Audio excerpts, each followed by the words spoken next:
Welcome to McKeon Park as the Wareham Gatemen take on the Hyannis Harborhawks for the second night in a row. Owen, Sughrue, Nick Magas. It was a great game last night, Nick. One of the most complete games we've seen from the Gatemen so far this season. Well, a great game for the Gatemen, that is. 12-1 was the final score. The Gatemen came in here and really just took over this ball game from the early going. A 5 spot in the second inning, a 4 spot in the third inning, and once the bats got rolling, there was really no looking back for the Wareham Gatemen. It was one of the best nights they've had so far this season, and as we look to tonight, it's Adam Major on the mound for the Gatemen. He's been excellent so far this season with a .66 ERA and 13 2/3. He has been outstanding.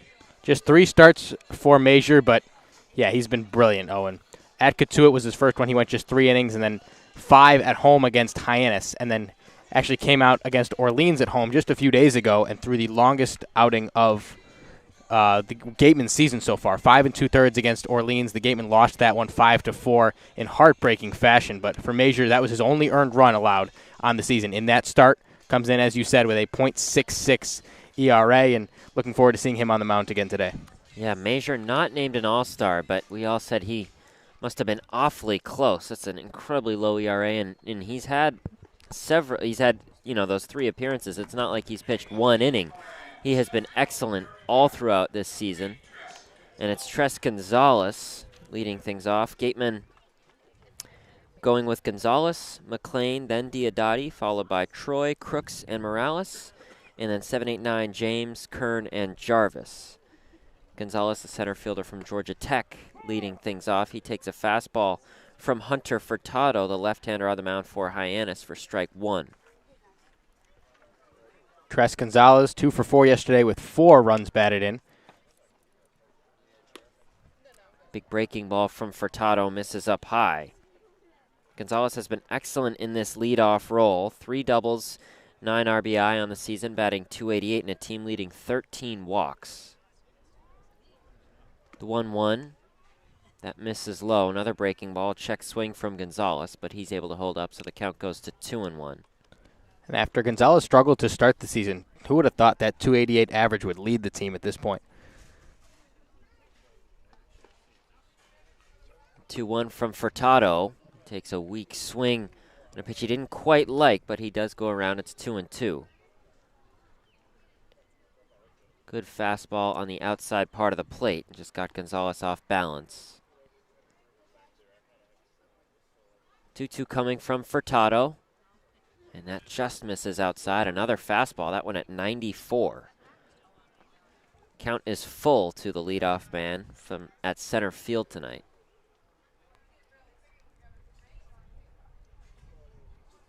Payoff pitch from Furtado. Gonzalez lines that down the left field line. Twists foul. Struck it well, but just made its way foul based on the side spin. So it takes a visit to the Harborhawks dugout over there in left field. Count remains full. Another fastball. Gonzalez just trying to protect the plate. Put a good barrel on it, but as you said, sliced it down the line. And when balls go toward the line, they tend to move into foul territory. It's the second straight 3-2. Gonzalez grounds that one to Ryan Romano, the second baseman. And he tosses over to Zane Harris for out number 1. So to touch a little bit on Hunter Furtado on the mound for the Harborhawks tonight, he was good through 4 outings. He's thrown 5 times, good through 4 outings, and that 5th outing ran into Harwich at home. Through 2/3 of an inning to start the ballgame, gave up 8 earned runs and didn't make it out of the first. So the ERA is higher than he would like, but most of the trouble he's had, or at least why the numbers are as high as they are, is due to that 5th outing he had. The most recent one back against Harwich on July 16th. McLean fouled the first pitch off toward the Harborhawks dugout. He takes a changeup outside for ball 1. So the count even at 1 for McLean. He's at DH tonight.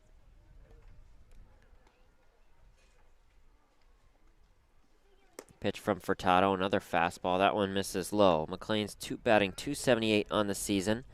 Had his first home run of the Cape League season a few nights ago in Chatham. 2-1 from Furtado.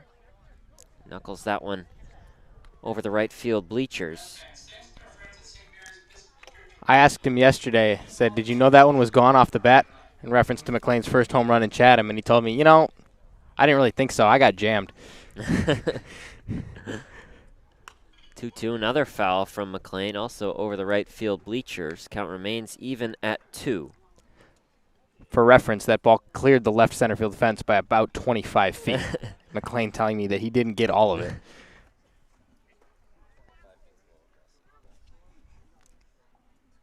Still 2-2 to McLean. Pitch from Furtado. Fastball just misses low and outside. Count full for the second straight batter. McLean was 0 for 3 last night. Was hit by a pitch in the second. And he fouls another one off. This one goes into the netting behind the backstop. Count still full to McLean, DH out of Arizona State.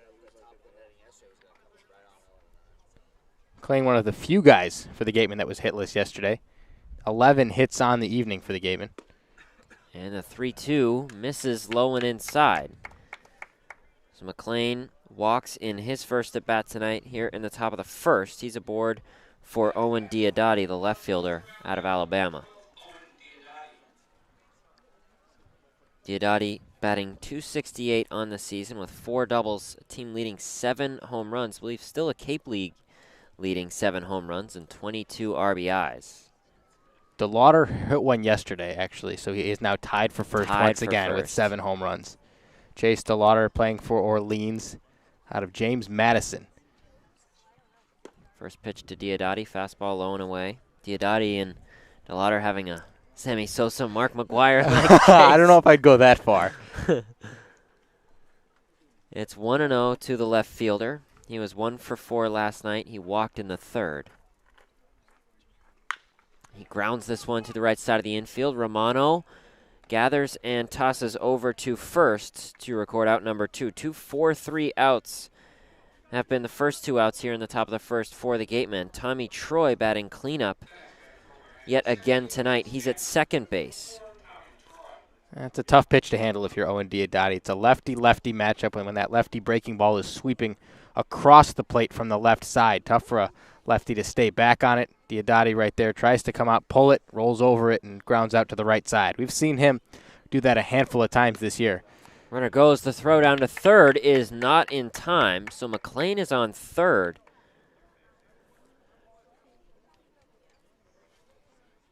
Still 2 outs. The pitch to Troy was just inside, so it's 1-0. Pitch, that's a fastball at 94 that catches the outside corner. Troy with his second home run of the season last night. That was his only hit of the night. Home run in the second inning, batting .284 on the season. Another all-star in this Gatemen lineup.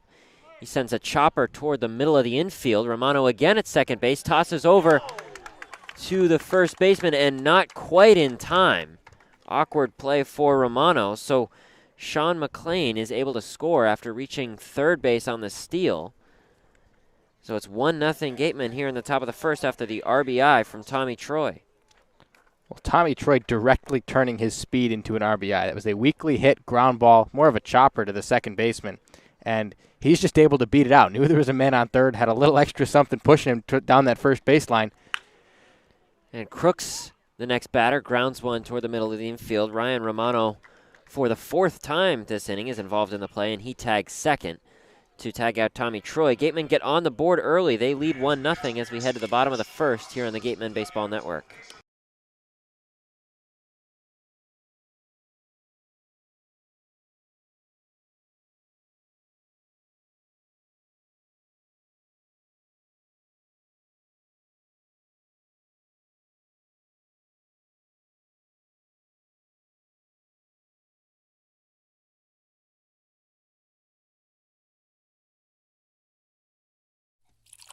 Cape Cod Coca-Cola thanks you for supporting the Cape Cod Baseball League and for refreshing yourself with ice-cold Coca-Cola products.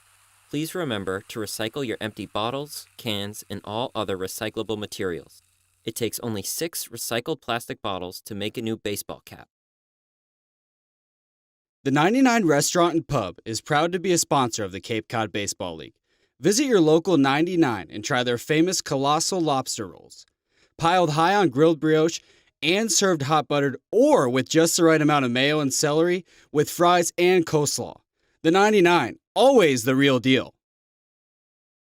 Badger Sport is a leading provider of superior quality team uniforms and performance athletic wear, including performance t-shirts, fleeces, shorts, and pants.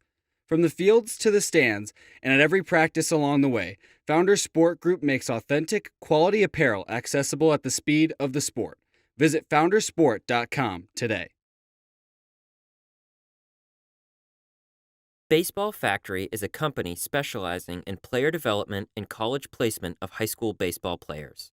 We care about guiding players to a college that is the perfect fit. Give us a call at 877-752-6025 to get started today.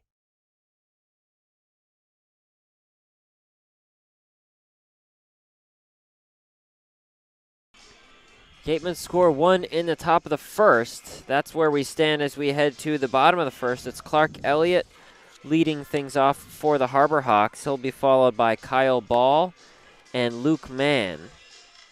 Adam Major on the mound for the Gatemen. We talked a little bit before this game how he has been excellent this season. The 0.66 ERA through 13 2/3. 0.66, we should say. Not a 6.6 ERA. Oh, my fault. No, Very it's all good. things. It's just very, very different. Want to make sure Adam Major gets credit for the stellar season he's having so far. And in my opinion, probably the biggest all-star snub in the league we've seen so far. He's pitching to an all-star leadoff man for the Harbor Hawks, the only one in their lineup tonight. Clark Elliott, the center fielder, he takes a fastball up high for ball one. Another fastball from Major. That one catches the inside corner, counts even at one. Elliott batting .326 on the season, a double and one home run. Doesn't have the at-bat counts that some of his teammates do, but he has been good in what he's had so far as he takes another fastball inside for, on the inside corner for strike two.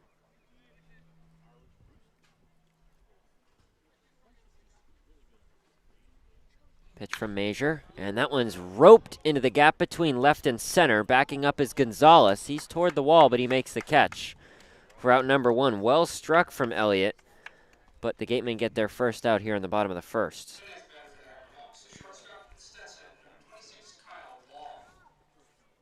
It's Kyle Ball, the shortstop out of Stetson, up next for Hyannis. He was 1 for 5 last night with a single in the fifth. He's batting .167 on the season with 2 doubles and 7 RBI. First pitch from Major, it's a breaking ball that catches the outside corner for strike one.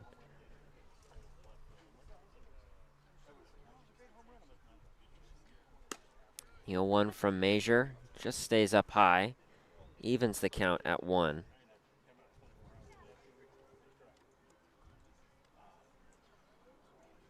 1-1, that's ripped but foul down the right field line. 95 miles per hour on that fastball. Major will mix in a slider. It's his primary off-speed pitch that sits in the mid to upper 80s. It's 1-2 to Ball. That one's a fastball. Also at 95, but stays up high, evens the count at 2. For Major, it's just a long, lean frame. Lots of arms and legs flying at you when he comes out of that windup.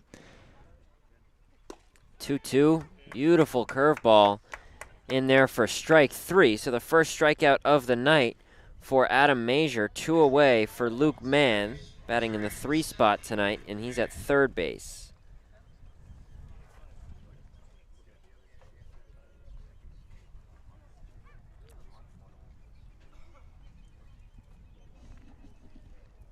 Mann was 0 for 3 last night. He walked and struck out twice.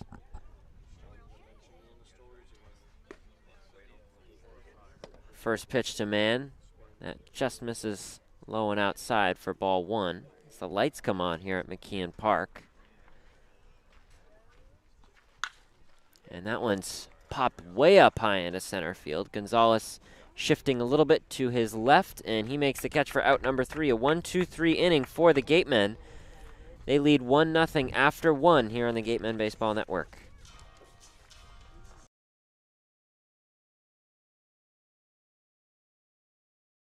Come on over to BB's Bar and Grill for food, drinks, and fun. Located on Cranberry Highway, come in to sample the delicious eats or relax with a drink while enjoying live entertainment. BB's is one of our team meal partners.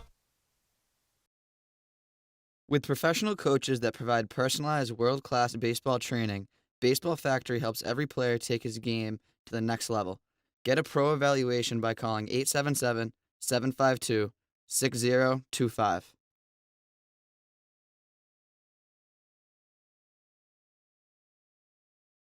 One of the area's best restaurants is located right up the street, Brewfish Bar and Eatery. Brewfish offers 20 rotating craft beers on tap and creative pub food. Check out their off-the-menu brunch with a Bloody Mary bar and $5 mimosas on Sundays. Join us for outdoor dining and drinks under the tent or for live music. Located on Route 105 in Marion.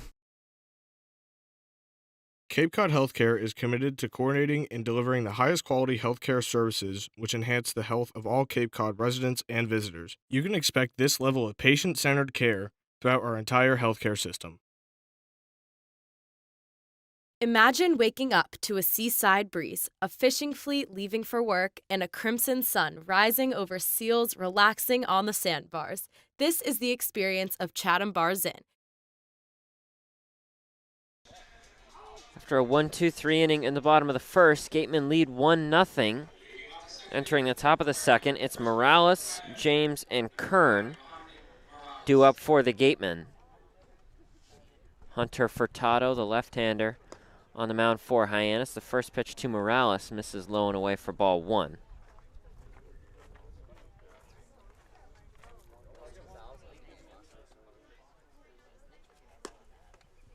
(1-0) to Morales. Misses up high. It's 2-0. Morales batting .188 on the season with a double, a triple, and 1 RBI. He's at first tonight. He takes the 2-0 up high. Still looking for his first Cape League home run. You know the power is there for a guy with his frame, especially for a guy with his speed. Amazing to see him take batting practice, but he has a frame and some athleticism that is pro ball ready. He takes ball 4. Morales had 11 home runs this past season at Miami. Certainly has the power, like you said, Nick. He's aboard for Cameron James. He's at third base tonight out of Mississippi State. He did not play last night. He's back in the lineup here in the second game of 2 against Hyannis, both away. So Morales on first, nobody out. First pitch to James. It's a fastball at 93 that misses up high. Furtado seeming to be having some trouble finding the strike zone. It was 4 straight balls to Morales and then another fastball. Most of them seem to be up high. Furtado, 11 walks this year at Wake Forest in 25 and 2/3 innings pitched. Came out of the bullpen 22 times. Finished the year 1-4 with a 6.31 ERA. And other than a rough start his last time out here on the Cape, has had a very good season so far. And that pitch finds the strike zone. It's 1-1 to Cameron James. James batting 1 for 20 on the season. Got his first Cape League hit quite recently. He has an RBI.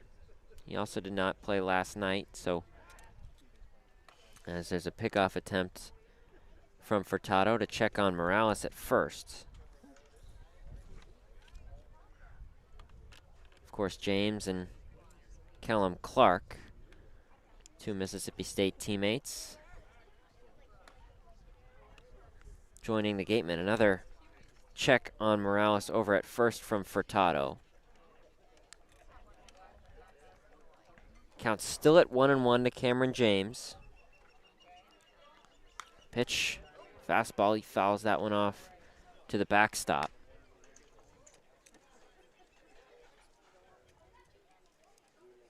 James played in 67 games this past season for Mississippi State, batting .264 with 12 doubles and 12 home runs. out of South Haven, Mississippi. Got his first Cape League hit in Chatham the other night. It's a long time coming for Cameron James, hopefully the first of many. And this is the first time we've seen him at the plate since then, not getting the start last night. Fastball from Furtado misses up high. Count even at 2 for James. Again, Morales walked to lead things off here in the top of the second. Gatemen leading 1-0. And that's where we stand. It's Morales on first. It's 2-2 to Cameron James. And he swings and misses on a breaking ball in the dirt for strike 3. So a strikeout for Cameron James. It's the first of the night for Hunter Furtado. Cade Kern, the right fielder out of Ohio State, steps in next for the Gatemen. Well, credit to Hunter Furtado for executing a pitch very well to strike out Cameron James, but also tip of the cap to Caleb Pendleton behind the plate tonight for the Harbor Hawks. Knew when his pitcher was struggling, knew the right time to go out to the mound, give him some words of encouragement, and then brought his pitcher right back into the ballgame to get a strikeout. First pitch to Cade Kern, misses upstairs for ball 1. And we saw Ryan Proto behind the plate last night. And it's Pendleton getting the start for Hyannis tonight. 1-0 to Kern. Check swing, called strike. Evens the count at 1. Kern came in for 1 at bat last night. That was in the 9th. He struck out. He's back in right field tonight. And Furtado will check yet again on Morales over at first. Kern batting 197 on the season. He does have a double, 2 homers, and 13 RBI. So another guy who clearly has the power. And Morales goes. The throw is not in time. Morales slides in safely. Pendleton looked like he was a little bit off balance trying to make that throw over to second. So lots of checks on Morales from Furtado, but Morales still able to get into scoring position here. Well, Pendleton tried to get it down there from his knees and just didn't have enough on it. Got the transfer off, got the throw off quickly, but died before it got to the dirt before the second base bag, and Handy was able to get there easily. Mentioned his speed, Nick, and we saw it there. He got a good jump. And with 1 out, he's on second. It's 2-1 for Kern. Pitch from Furtado. Fastball misses just up high and outside. Furtado has struggled to hold runners on in this ballgame. Just faced a couple men on base, Sean McLean after the walk and then Morales after the walk, but both of those guys were able to steal bases on him, and neither one was really a competitive play at the base. And another step off for Furtado. Didn't like what he saw with Morales at second. And another visit here from Caleb Pendleton. Throw it back to the first inning for a moment. Some credit to the Gatemen after struggling to manufacture runs and score runners who get on base earlier in the season. McLean with a 1-out walk. Diodati moves him over. He steals a base, and then Tommy Troy with a hustle single able to drive him in. That's the kind of runner that the Gatemen wouldn't have necessarily been able to score earlier in the year, and it's the reason they have a 1-0 lead right now. 3-1 to Kern, misses inside, so he walks. It's the second walk of the inning for Furtado. Still 1 out, runners on first and second for Jim Jarvis. Jarvis in the 9 spot tonight. He had 2 at-bats last night. He came in the 7th. He went 0 for 2. He's batting .235 on the .233 on the season. First pitch to Jarvis misses low and inside. He's back at short tonight. It's the classic Jarvis-Troy at shortstop and second base, respectively. Lineup we've seen.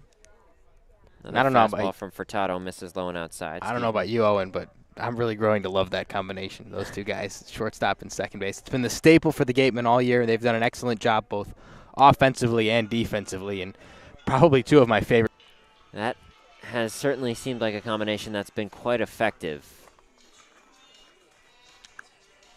We have a visit here from Gary Calhoun. Check in with Furtado. Pendleton joining the conversation on the mound as well. Yeah, Gatemen have not been shy about experimenting over there on that left side of the infield. We've seen Morales at third, of course. Jack Brannigan, we've seen him over there a lot as well. So We've seen Cameron James over there. absolutely. So, yeah, trying out a number of guys at third base over the course of the season. And last night, And, of course, Sean McLean. So Exactly 4 different right. third basemen have been started by the Gatemen at third base. it was Brannigan at third, Tommy Troy at short, Sean McLean at second, and Morales at first. Morales has been at first pretty consistently as of late, and then they moved to Jarvis and Troy at short and second like we have tonight as the curveball to Jarvis is in there for a strike. It's 2-1.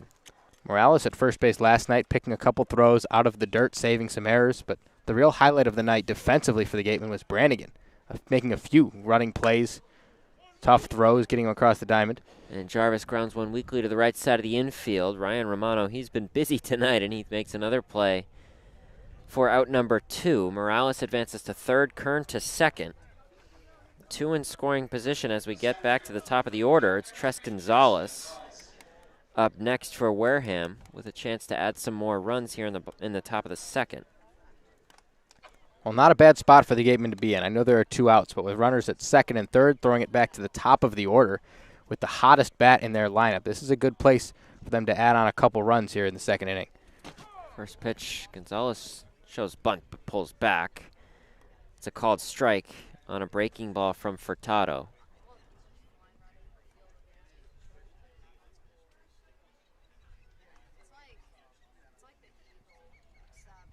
And a look over to Kern at second from Furtado.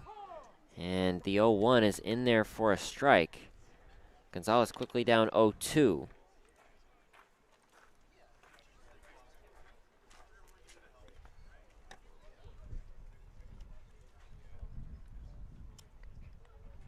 And Furtado will take a quick step off the mound to gather himself before a big pitch here to Gonzalez. And the 0-2 swing and a miss from Gonzalez. And that home plate umpire calls for time.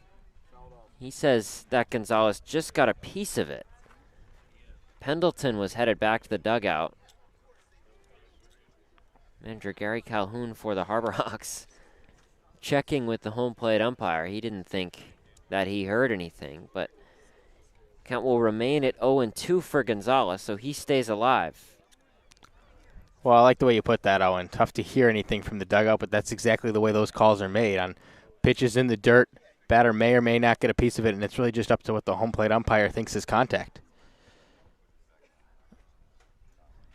Furtado will yet again step off the mound to reset. Still 0-2 for Gonzalez.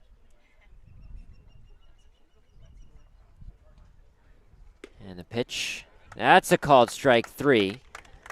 So Gatemen leave runners on second and third. They still lead 1-0 after 1.5 here on the Gatemen Baseball Network.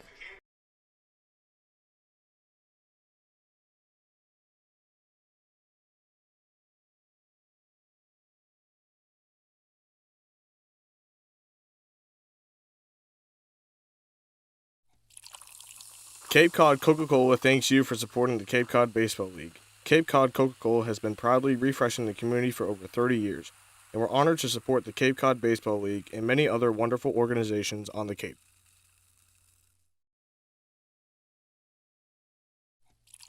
Cape Cod Coca-Cola thanks you for supporting the Cape Cod Baseball League and for refreshing yourself with ice-cold Coca-Cola products.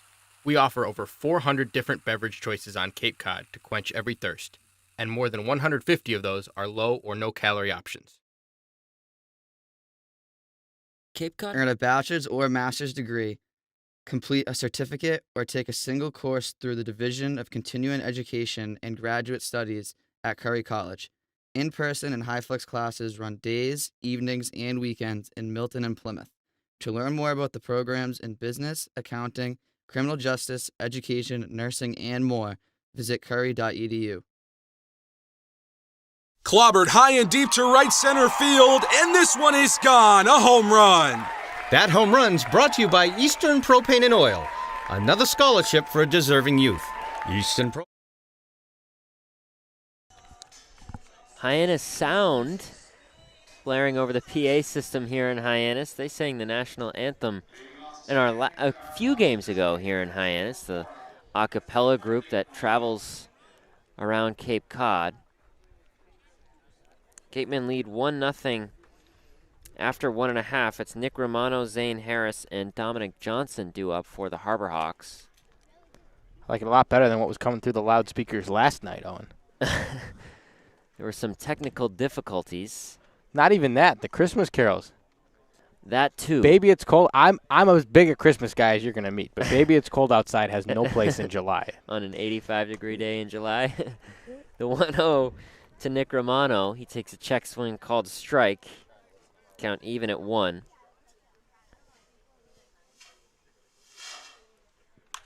And that one's popped way up high into shallow left. Some communication between Jarvis and Troy. Jarvis makes the catch for out number 1. So the first baseman out of Central Florida heads back to the dugout. 1 away for Zane Harris.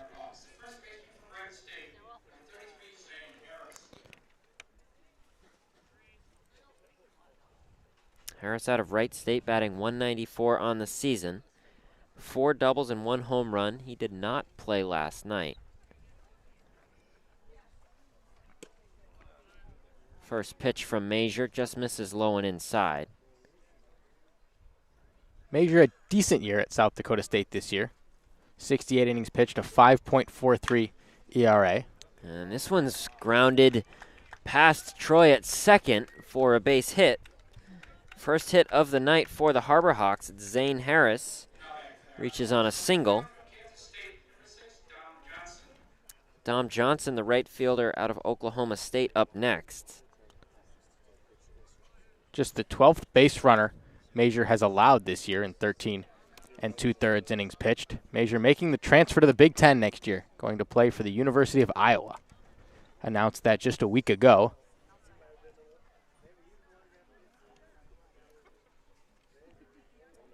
It's Dom Johnson also transferring. He's going from Oklahoma State to Kansas State this upcoming season. He takes a breaking ball in for strike 1.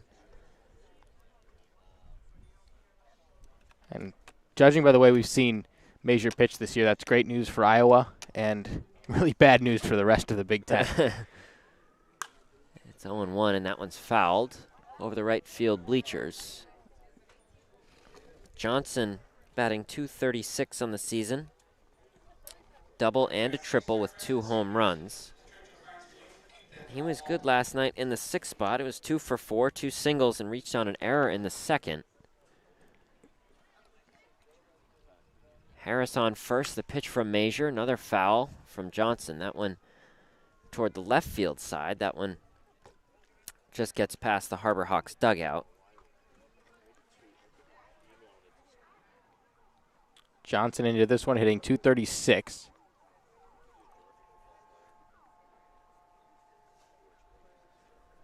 So we'll look over to Harris at first from Major. It's 0-2 to Johnson. Pitch, another breaking ball. He lifts that one into center field. Gonzalez coming forward, doesn't have to do too much moving. He makes the catch for out number 2.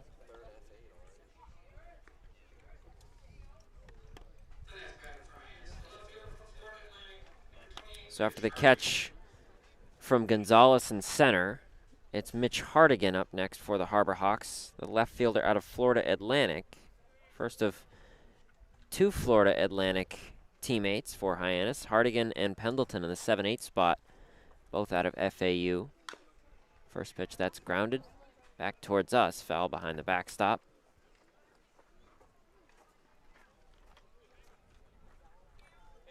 Hardigan this past season at FAU, played in 55 games, batted .318 out of Jupiter, Florida.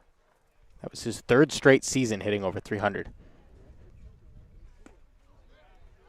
Breaking ball from Major. That is a check swing from Hardigan. They say he went around. So it's 0-2 to the left fielder. Batting just .194 this season. Clearly has offensive power. The 0-2 from Major. Fastball just misses outside. Crooks is on his way back to the dugout. That one was close. Good pitch from Major, just misses. And I can't figure out if that wins you points with the umpire or not. I mean, I can't imagine it does, but is that selling a call when Crooks heads back to the dugout, or is he just losing the next one? And this one's a grounder toward the right side of the infield. Troy will underhand over to Jarvis at second to get the force out to Harris. That ends the inning.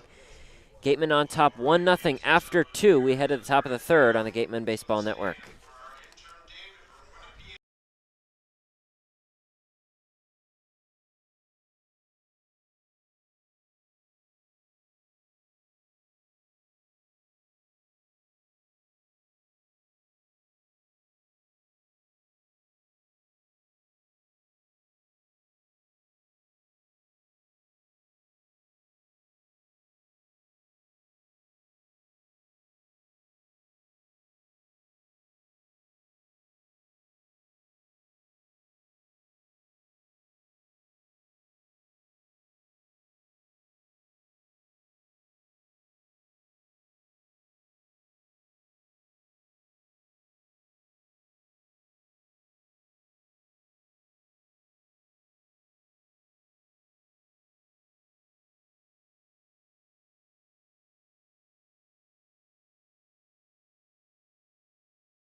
The Wareham Gatemen would like to thank Franklin Sports for their sponsorship. Franklin is proud to be the official batting glove of the Cape Cod Baseball League. This summer, all 10 teams are wearing their own custom team batting gloves, courtesy of Franklin Sports. To create your own, visit franklinsports.com/custom. Enter code CCBL20 for 20% off your purchase. From the Cape to the majors, only the best hitters in baseball wear Franklin.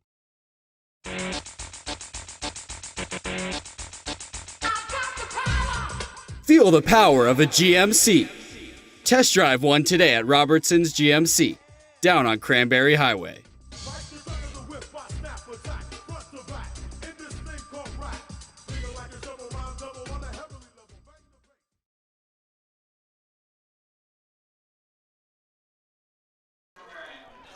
Live for the top of the third from McKeon Park. Thanks for joining us on the Gatemen Baseball Network. Nick Magas alongside Owen Sughrue.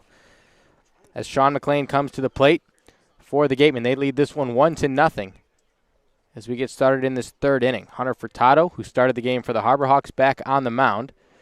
And the Gatemen trying to pick up their second straight win over Hyannis, third straight win overall, as McLean checks it up and takes strike one. It's been a streaky season for the Gatemen, and coming off of 6-game losing streak, these past few games have felt awfully good for them. Furtado, the lefty, misses upstairs with a breaking ball. McLean walked and scored the only run of the ballgame his first time up. Did that on a Tommy Troy infield single.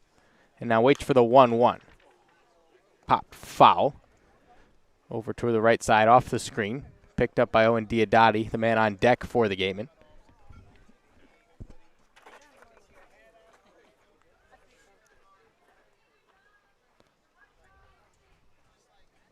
McLean, the right-hander, waits for the 1-2.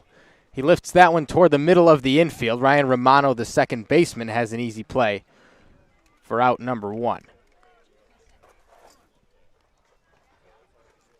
Well, we talked a little bit about how Romano's been busy at second base. That's the 5th play he's been involved in 10 outs.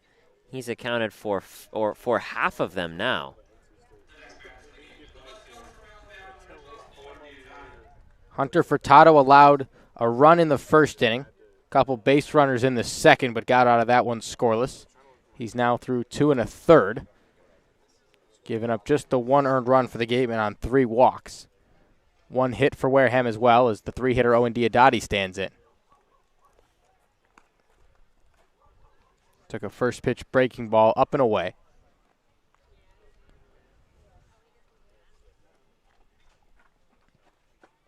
Furtado sets and deals the 1-0. Grounded hard to the right side and through. Diodati with a base hit. He's aboard with 1 out in the inning. Well, good sign there from Diodati.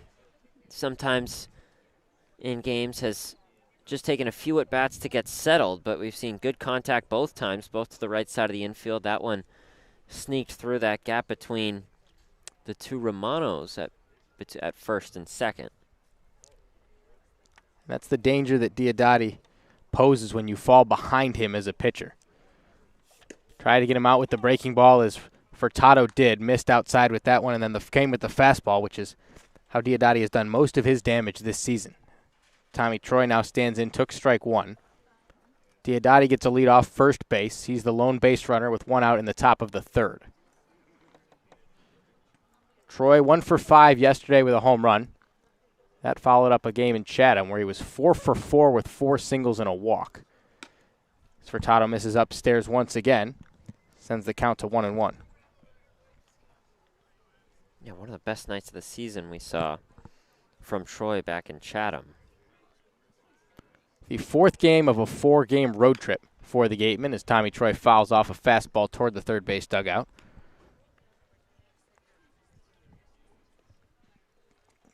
It was at Brewster for the Gatemen, then at Chatham, then 2 games in a row here at Hyannis, the first of which they won 12-1. And playing these last few innings before an off day tomorrow as Tommy Troy went around, and that's strike 3.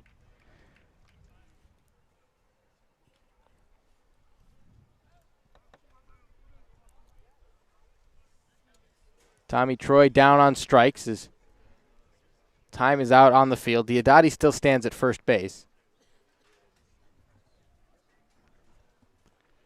And Jimmy Crooks will come to the plate. As still of an evening as we've seen so far this year, Owen. We were holding off for a while on getting our broadcast up and running, just waiting for the rain to come. The rain never came. At least for now. The chance of rain went from 90% to 80% down to 60 and then 30 at game time. So we got a late start, but happy to be able to get this one in.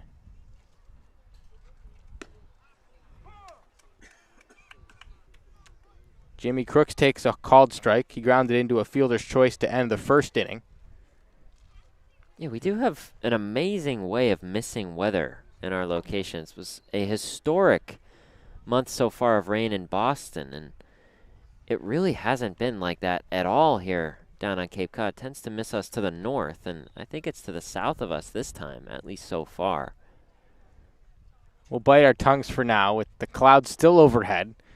The threat is not entirely avoided as the 0-1 pitch to Jimmy Crooks is lined back up the middle and into center field for a base hit. Crooks now 1 for 2 with a base hit. Diodati moves to second base, and with 2 outs, there's 2 aboard for the Gatemen.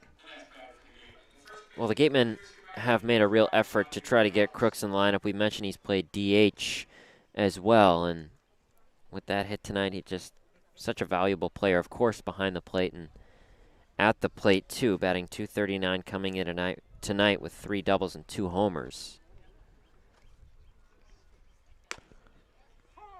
Yohandy Morales takes a fastball down Broadway for strike 1. He walked and stole a base his first time up in the second inning. Ultimately stranded on third. As he cuts through the 1-0 pitch, the 0-1 pitch, falls down 0-2. That was a nice pitch there from Furtado. Morales a little bit off balance.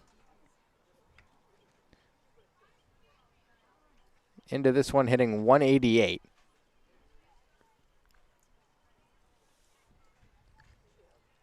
Runner at first and a runner at second with 2 outs. The 0-2 is bounced in the dirt. It gets to the backstop and caroms away from Caleb Pendleton, the catcher.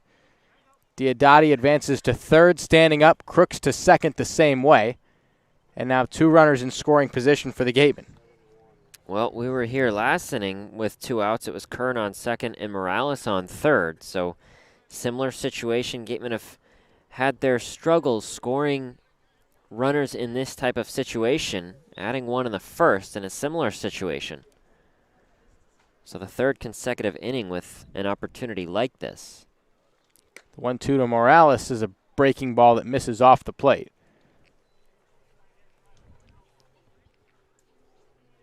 Morales, a .284 hitter this year at Miami. 11 home runs, 45 RBI. That was tied for 10th in the ACC. As he takes strike 3 on the outside corner. Morales goes down. The Gatemen strand 2 more, but they lead 1-0 as we head to the bottom of the 3rd on the Gatemen Baseball Network.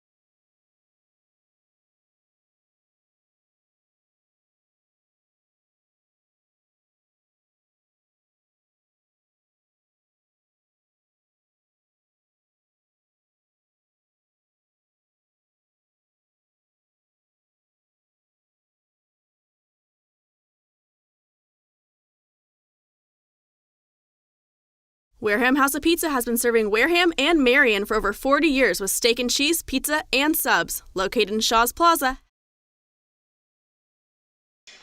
Back for the bottom of the 3rd inning. Gatemen lead 1-0. And an interesting story with the man coming to the plate, Owen. Earlier this year, I was calling a game, some high school basketball in Chicago, and in a game between Fenwick and Notre Dame, a couple of Catholic schools in the suburbs of Chicago. A kid named Louis Lesmond hit a 3/4 court shot to win the game in overtime. And that night we were all excited because the game that we called, and of course Louis Lesmond's shot was going to go up on the Sports Center top 10. And we were all staying up waiting for the top 10 to come out, and Lesmond's shot came in at number 6.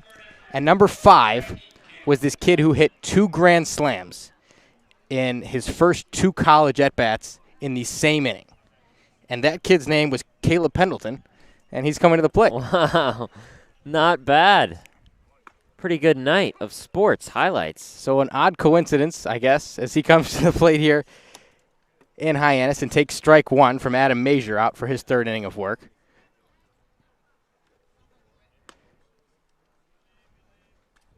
Now, what was the satisfaction level with 6? Were you happy with 6? Did people think it should have been higher? Just happy to be there? I was expecting it to be higher earlier as Pendleton cuts through Adam Major offering, goes down 1-2. But when I saw that this kid hit 2 grand slams in the same inning in his first 2 college at-bats, wow, I really wasn't that disappointed. I mean, I figured that deserved to beat it out. As that one's grounded down the third baseline and fair past the diving Cameron James. Around first base is Pendleton. He gets into second standing up, and he'll pull up there with a leadoff double for the Harbor Hawks. Well, I guess not quite a grand slam, but that one very well placed, just where it needed to be behind or to the left of the glove of Cameron James. Stayed fair. Just the second hit of the night for Hyannis. Caleb Pendleton out of FAU. And credit to him for those 2 big swings for his first 2 college hits, his first 2 college home runs, his first 2 college grand slams, but also to have teammates that put you in the position to come up with the bases loaded twice in the same inning. Some of that's out of your control as well. Those are some good teammates. So Ryan Romano comes to the dish now. The second baseman is in the 9-hole tonight. Second consecutive night we've seen him there as Major throws a slider that gets over the outside part for strike 1. Pendleton at second base. He doubled a moment ago. Nobody out in the inning for Hyannis, who trails at the moment 1-0. Major out of the stretch, checks the runner. Now a high leg kick and delivers a slider that swung on and missed. Bounced 2 feet in front of the plate, blocked nicely by Jimmy Crooks. And a filthy pitch from Adam Major gets strike 2 on Ryan Romano. Yeah, that one was a beauty. Both Romanos back in the lineup tonight. Nick coming a little bit later than Ryan. Ryan at second and Nick at first. The 0-2 from Major, swing and a miss with the slider once again. Had him guessing a moment ago and then went right back to it for strike 3 to get the first out of the third. Well, those are two of the best pitches of the night I think we've seen from Major. That first one bounced, like you said, Nick, a couple feet in front of the plate, and still a swing from Romano. And then that one looked like it was just about perfect until about a foot before home plate and had a really nice dip for strike 3. First pitch fastball at 92, misses up and away to Clark Elliott, the leadoff man. Cameron James playing in on the grass at third base for the Gatemen. The rest of the infield shifted over to the right side, playing the lefty Elliott to the pull side.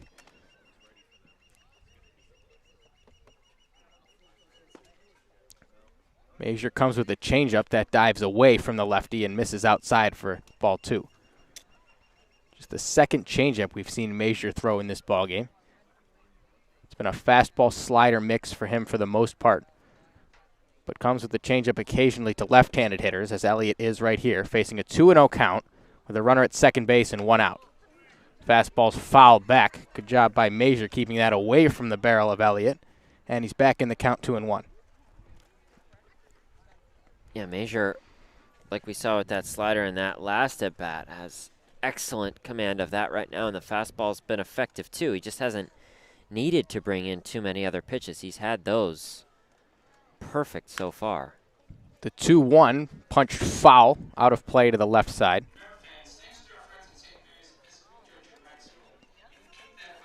Not the 2-1 swing if you want if you're Clark Elliott. Looked a bit more like he would have had 2 strikes on him with a swing like that, just trying to punch a close pitch toward the field of play. Not as aggressive as you see most hitters, especially nowadays, with a 2-1 count. But now it's 2-2 as a fastball misses up and inside. Hopping out of the way is Elliott, and the count goes full. Well, Elliott, again at leadoff tonight, second highest on base percentage for the Harbor Hawks at .404. That trails only Nick Romano, who again only has 7 at-bats thus far. Elliott out of the University of Michigan. 2-year starter there as an outfielder. Waits for a 3-2 pitch from Adam Major. 1 out runner at second base in a 1-0 ball game. Breaking ball grounded right side and foul. He's doing a good job here just staying in this at bat. That .404 on base percentage in this Cape League season through 46 at bats coming into tonight, remarkably similar to his on base percentage this past season at Michigan. That was .403. Spoiled a good slider from Major. And now waits for another 3-2. That's ball 4.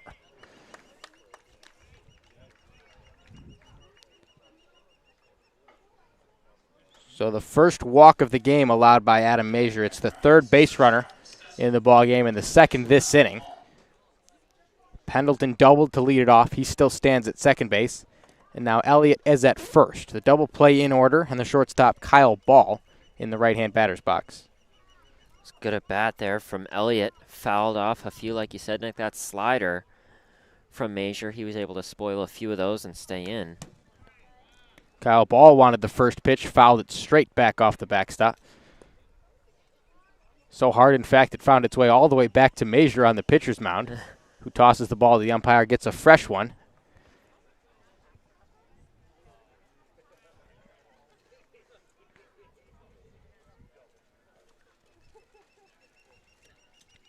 Kyle Ball playing his college ball at Stetson. No balls and a strike. Number 26 as Major gets the slider over the outside part for strike 2. Another good slider there from Major. Ball played in 2020, played 11 games for the DeLand Suns in the Florida Collegiate League. And not too many, of course the Cape League not playing last season, so Ball was able to find some action down south. Swing and a miss, strike 3 on the 0-2 pitch. Adam Major follows up a walk to Clark Elliott with a 3-pitch strikeout. And after allowing the leadoff double, he's 1 out away from getting out of the inning.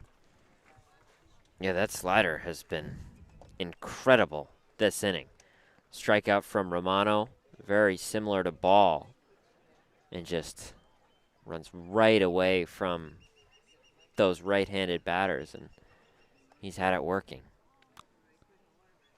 Luke Mann, the third baseman, batting third tonight, stands in and swings and misses at a changeup. That slider, though, as you said, Owen, he's throwing it a couple different ways. He can keep it in the strike zone where it's a little bit tighter, a little bit faster, moving more like a cutter, a little bit less depth to it, and then he'll go low and away to a right-handed hitter with that same pitch, and it just bottoms out as it gets about 2/3 of the way to the plate. Mann sends a drive to right field. Cade Kern going back, and he makes the catch for out number 3. Luke Mann barreled up a baseball and had a chance to drive in a run or two, but Cade Kern, the always reliable defensive right fielder for the Gatemen, makes the catch, and we go to the 4th, still up by 1 on the Gatemen Baseball Network.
Here we go again with the 4th. Cameron James, the third baseman, steps in the right-handed batter's box for the Gatemen, who lead this one 1-0. The final game of 8 consecutive games for the Gatemen, 4 of them on the road, the last 2 of which were with Hyannis. They won the first one 12-1 and now lead 1-0 as James hacks at the first pitch, sends it on the ground to shortstop, but Kyle Ball up with it to first base for out number 1. Yeah, this has been the longest away stand of the season for the Gatemen, 4 in a row, and some pretty long trips, too. Brewster, Chatham, Hyannis twice, going back to Orleans on Saturday. A lot of road trips. So here's Cade Kern. Walked in the second. This is his, I guess, maybe his first at-bat of the ball game. First at bat, second plate appearance, is that correct? Second plate, yes, sir. You guys taught me that earlier in the season. Kern pops one foul. 1-1 is the count. Hunter Furtado back on the mound for his 4th inning of work. It's been a bumpy road for him through this game, but after all the base runners he's allowed, handful of hits, 3 walks, has just allowed 1 run. That came in the top of the 1st. And was not a pretty run for the Gatemen. Driven in by a Tommy Troy infield single. As Cade Kern leaves a breaking ball upstairs, he's on Furtado 2-1. The pitch is lifted down the right field line. That's moving into foul territory and out of play. Yeah, that first one wasn't pretty, but it was gritty for the Gatemen, and it's just we've been in that situation a lot, it seems, and it's very similar in the second and third inning, and you'll take what you can get at that point. You mentioned the effort from Troy, and it was just what they needed. Yes, it was, as Cade Kern sends a drive toward right field, but Dominic Johnson drifts toward the warning track and has a play in the right center gap, makes the catch for out number 2. Well, that one reminds me of the last out of the last inning, Luke Mann. Very well struck, pretty similar location, and Kern making a good catch. This time it's Dom Johnson making the catch over in right field, but 2 well-struck balls just didn't find the grass and found the glove of the right fielder. So here's the 9-hitter, Jim Jarvis. Lefty-lefty matchup for the third batter the Gatemen send to the plate in this inning. 2 outs, nobody aboard, and Jarvis takes ball 1.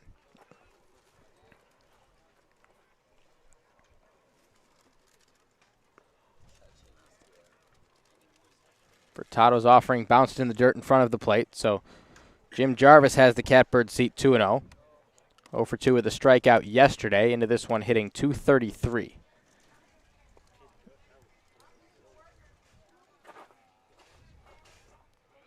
Furtado out of the stretch, gets a fastball over the outside part. Jarvis checked it up, didn't want it, and took it for strike 1.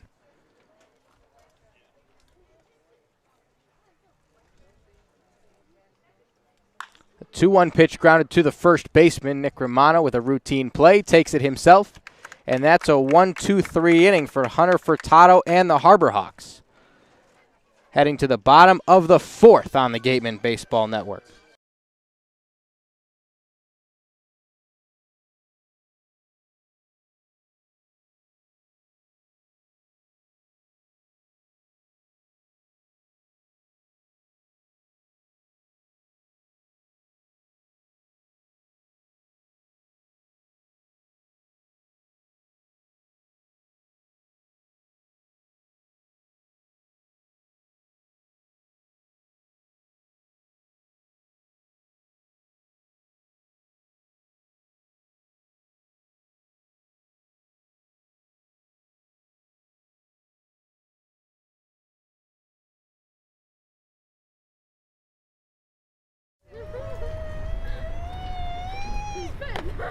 Beat the heat and join us at Waterways, a water experience unlike any other this side of the bridge. Open daily, head over to the water park on Route 28, the Cranberry Highway.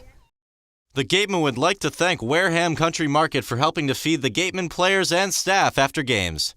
They are located about a quarter of a mile from the field on Route 6, offering a convenience store, a Dunkin' Donuts, and a deli. Village Signs of Mattapoisett. They do it all, from logo design, trucks and buildings, to boats. Village Signs has proudly served southern New England for over 35. 1 run on 3 hits, no errors for our guys. No runs on 2 hits, no errors for the Harbor Hawks, as we send it to the bottom of the 4th on the Gatemen Baseball Network. Adam Major back out for the Gatemen. He'll have the heart of the Hyannis order, Nick Romano, Zane Harris, and Dominic Johnson. As Romano fouls the first pitch down the first base line, that's foul and into the forest. Well, Nick Romano hasn't been here too long, just 8 at-bats thus far, but batting .429 coming into tonight, 3 for 7 with a double and 1 RBI, so it's been a good start for him. Brother Ryan Romano batting 9th tonight is a fastball taken off the inside corner. Jimmy Crooks tried to frame it, didn't get the call, and the count goes 1-1.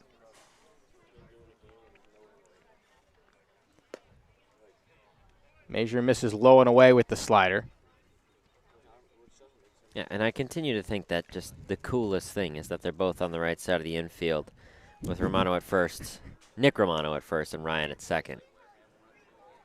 Another slider misses low and away, so Nick Romano with a hitter's count 3-1 to lead off the bottom of the 4th. Major trying to work back into this at bat, but misses upstairs with a fastball and walks the leadoff man. Well, still good speed there for Measure. That went at 95, just up in the zone. We've seen that slider has been so sharp, and trying to get Nick Romano to chase a little bit on that one, but good discipline there from the cleanup hitter. Measure short stride comes to the plate and gets a fastball in for a strike to Zane Harris. Romano gets a lead off first. He's aboard with nobody out. No balls and a strike on the big designated hitter for the Harbor Hawks. Slap down the third baseline and foul. Zane Harris with a bit of a protective swing.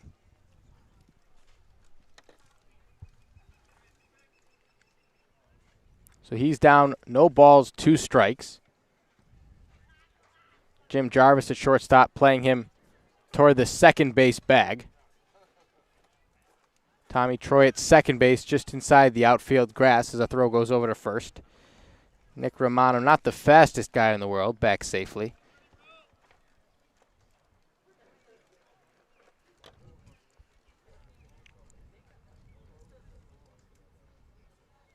Measure out of the windup, comes set,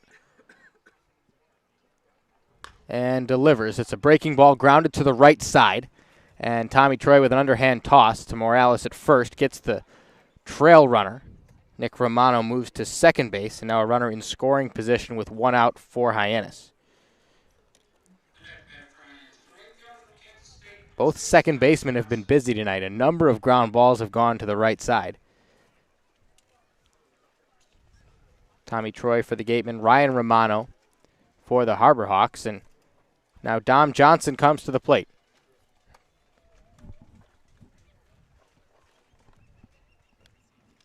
Righty-righty matchup as the first pitch popped foul over the screen.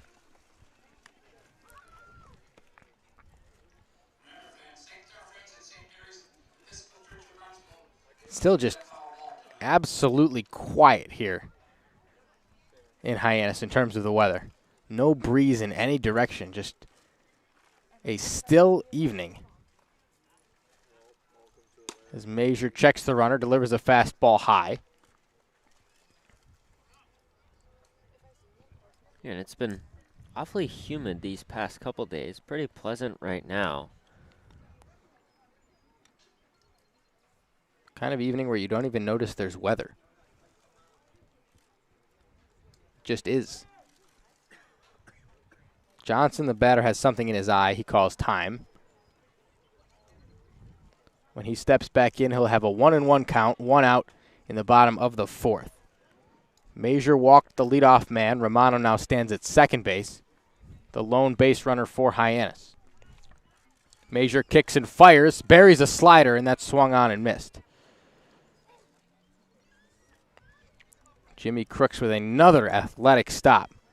And I need to catch myself every time he does that because I'm starting to take them for granted. That was not a good pitch, or at least not a close pitch from Adam Measure, and Crooks did an excellent job getting over to his right side to get a body on that, keep it in front of him, and keep the runner at second base. Now a ball and 2 strikes on Johnson as Measure works from the belt and delivers the pitch. Another breaking ball, this one taken in the dirt by Dominic Johnson. An interesting Measure goes right back to it. He was able to get Johnson to chase on that slider just before and went back to it after, but good discipline there from Johnson.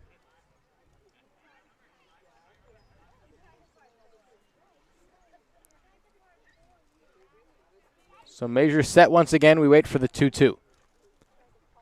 The pitch is grounded to the left side. Jarvis up with it on a couple of hops and slings it to first for out number 2. Nick Romano moves from second to third, and now he's 90 feet away with 2 outs in the inning. It's another good play from the middle part of the infield for the Gatemen. It was Troy for Harris, and then now it's Jarvis for Johnson, but Romano sneakily getting to second and third, so with 2 outs, he's just 90 feet away. Mitchell Hardigan takes the changeup that dives toward the outer part of the plate. Gets the call from the home plate umpire, and now it's 0-1. Now he comes with the slider inside. He checks it up, goes around, and quickly Adam Major is ahead 0-2. It's just that slider. Again, at times it's just looked so easy. He's gotten batters to chase on pitches that have bounced before the plate. Major back to the windup with a runner at third base, and now he delivers a fastball that gets by Jimmy Crooks, and the runner stays at third. Nick Romano maybe didn't read it the right way, but on most plays, most times you see that with a runner at third base, the runner's practically walking home. Really interesting decision there from Romano not to head home. He had a perfect view of it, and I just wonder if he thought that it was going so fast it would bounce right back to Crooks. Either way, it's a fastball down Broadway for strike 3, and Adam Major is out of the inning. 4 scoreless innings for the man out of South Dakota State, heading to Iowa next year. As we go to the 5th, Gatemen lead 1-0.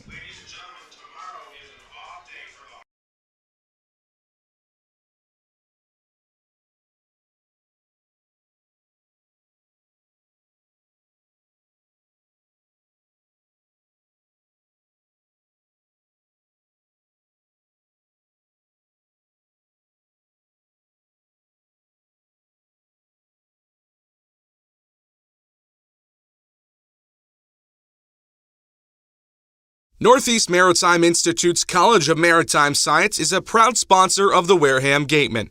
If you're looking for a career at sea, look to NMI's program of education, adventure, and employment on northeastmaritime.com, America's premier 2-year maritime college.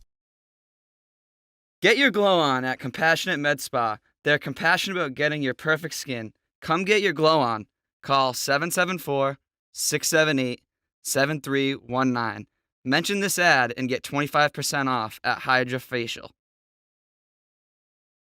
The Mezzaluna Restaurant is a family-run Italian restaurant celebrating 80 years in business. Located on Main Street in Buzzards Bay, Mezzaluna specializes in Italian cuisine, a lunch menu that's the best deal in town, and serving some of Cape Cod's famous prime rib every Wednesday and Saturday. Come enjoy the feast at Mezzaluna, the Italian family restaurant. For sales and rentals of Caterpillar machinery, generators. Does your insurance agent know you by name, analyze your stats, and help you with your game plan? Top of the order coming up for the Gatemen in their half of the 5th. And we have Tres Gonzalez leading things off for Wareham. It's Gonzalez, McLean, and Diodati due up for the Gatemen as they lead 1-0 after 4. It's been a great outing from Adam Major and a good outing, too, from Hunter Furtado for the Harbor Hawks. Well, it's been a little bit messy from Furtado. Allowed 3 walks and 3 hits. And this one's lined into left field from Gonzalez. He reaches for the first time tonight. Another single for him on the season. He's aboard for Sean McLean. So 3 walks make that 4 hits, but through 4 innings, now 4+, just 1 run allowed to this point from Hunter Furtado. Went 4 innings against Wareham at home on July 10th, then got through just 2/3 of an inning while allowing 8 earned runs against Harwich. Now he's back into this one, working into his longest outing of the season and facing Sean McLean. McLean's 0 for 1 on the night as he takes a fastball that just misses outside, count at 1-0. He's 0 for 1 tonight with a walk in the first, and he scored off of that walk, and that's been the only run from either side so far tonight. The 1-0 takes a check swing foul over the right field bleachers. McLean entering tonight. Pretty recent addition, batting .278.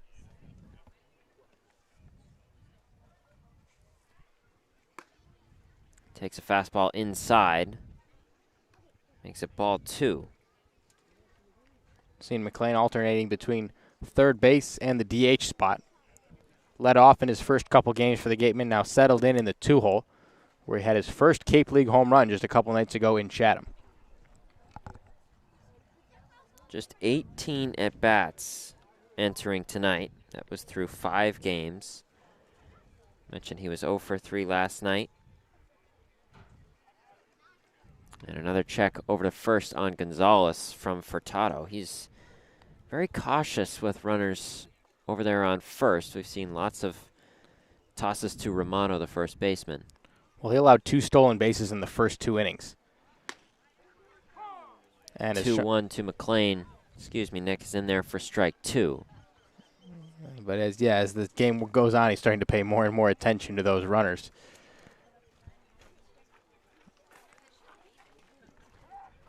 And runner goes. Looks like they have Gonzalez in a pickle, and the throw over to second is in time. So Gonzalez attempted to steal, but before he could do that, Furtado tossed over to Romano, who threw over the shortstop Kyle Ball to tag out the sliding Gonzalez. So a good way to spoil the leadoff man aboard if you're the Gatemen. Still 2-2 to McLean. A swing and a miss from the DH. So 2 away for Owen Diodati. He singled in the third, grounded out to second in the first. So after Gonzalez thrown out, attempting to steal, not from Pendleton, of course, the throw coming from Nick Romano after the throw to him from Furtado. First pitch to Diodati, that's in there for strike 1. The inevitable first pitch breaking ball to Owen Diodati. And his at-bats are almost entirely dependent on whether that drops in for a strike or not. And he grounds this one weakly to the left side of the infield. Furtado able to stop it and make a throw over to first. A nice defensive play from the pitcher, Hunter Furtado. And he takes care of the 1-2-3 batters for the Gatemen. We head to the bottom of the 5th. Gatemen still leading 1-0 here in Hyannis on the Gatemen Baseball Network. The law firm of Lang, Exafaris, and Bullard, providing families and businesses in the greater New Bedford community with legal services for 40 years. We look forward to serving you. For an appointment, call 508-992-1270. We invite you to learn more about the law firm of Lang, Exafaris, and Bullard by visiting our website, lxblaw.com.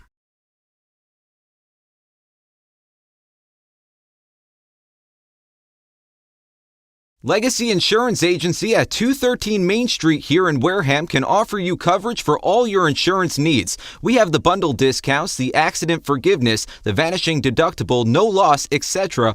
But unlike those gimmick companies, we can quote you with multiple carriers. So forget the lizard and price tool and come talk to a professional. We'll help you find what's right for you. The AD Makepeace Company also owns and operates Reed Custom Soils, the area's leading manufacturer of custom soils, including CU structural soil and Rooflight certified green roof media. Reed Custom Soils is also a manufacturer and distributor of baseball infield mix and conditioners. To learn more, visit admakepeace.com. We enter the bottom of the 5th. Gatemen still on top 1-0. Owen Sughrue and Nick Magas. Caleb Pendleton leading things off for the Harbor Hawks. He's 1 for 1 with a double in the third. He also led off in that inning. That's Pendleton, Romano, Ryan Romano, and Clark Elliott due up for Hyannis. Adam Major still on the mound for Wareham. He's got 4 scoreless. That one's ripped foul down the left field line. Good stop from the Harbor Hawks bullpen catcher. I believe I saw a tweet that the Harbor Hawks were looking for a bullpen catcher. You did. I saw the same thing.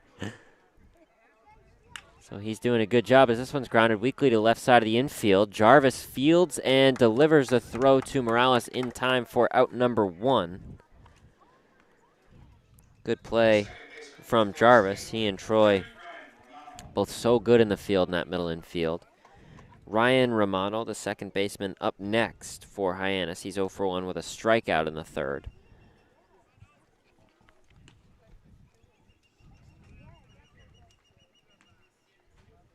First pitch to Ryan. Breaking ball in there for strike 1.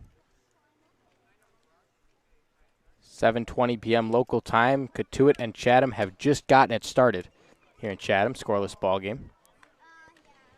The 0-1's in there for a strike. Romano's down 0-2 to Major. Saw a display of sliders from Major in the last at-bat to Romano. And yet again, a swing and a miss from Ryan Romano. And it's been 6 beautiful pitches from Major to Romano tonight. Not much he can do. Major's had that slider working to the 9-hitter. Back to the top of the order, Clark Elliott up next for Hyannis. Slider's definitely working right now for Major, but I mentioned that Cotuit-Chatham game because Cotuit comes into tonight, the one team tied with the Gatemen in the second place. Lifted high into right center. Gonzalez comes over to make the catch for out number 3. A 1-2-3 inning for Adam Major and the Gatemen. 1-0 after 5 in Hyannis on the Gatemen Baseball Network.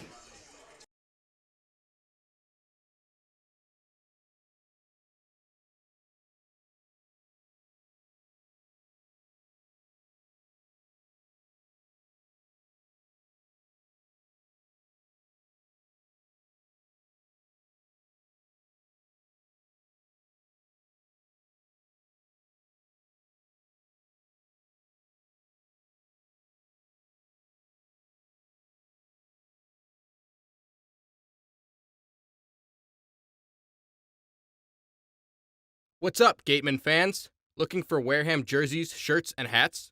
You can find all of that and more online at gatemen.org/shop. Visit to get all your Gatemen gear today.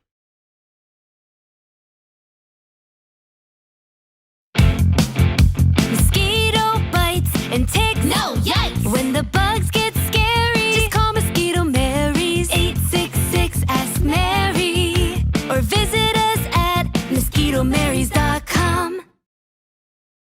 Red Shirt Fridays is a national program created to acknowledge, honor, and support our troops who put themselves in harm's way to defend our freedoms. In support of this program, the Cape League teams will be wearing a specially designed red jersey every Friday.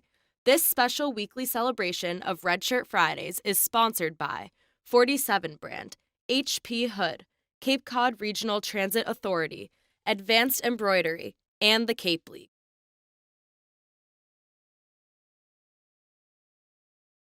After 5, Gatemen on top 1-0. Owen Sughrue and Nick Magas. It's Tommy Troy leading things off for the Gatemen. Troy, Crooks, and Morales, 4, 5, 6 hitters for the Gatemen. Troy is 1 for 2 on the night with a single in the first. Hunter Furtado still on the mound for the Harbor Hawks. He's faced some trouble, but been able to avoid most of it. Just that one run in the first for Wareham. First pitch was a breaking ball to Troy that just missed. Another breaking ball. That one finds the zone. Count even at 1. 2 big sweeping breaking balls from Furtado.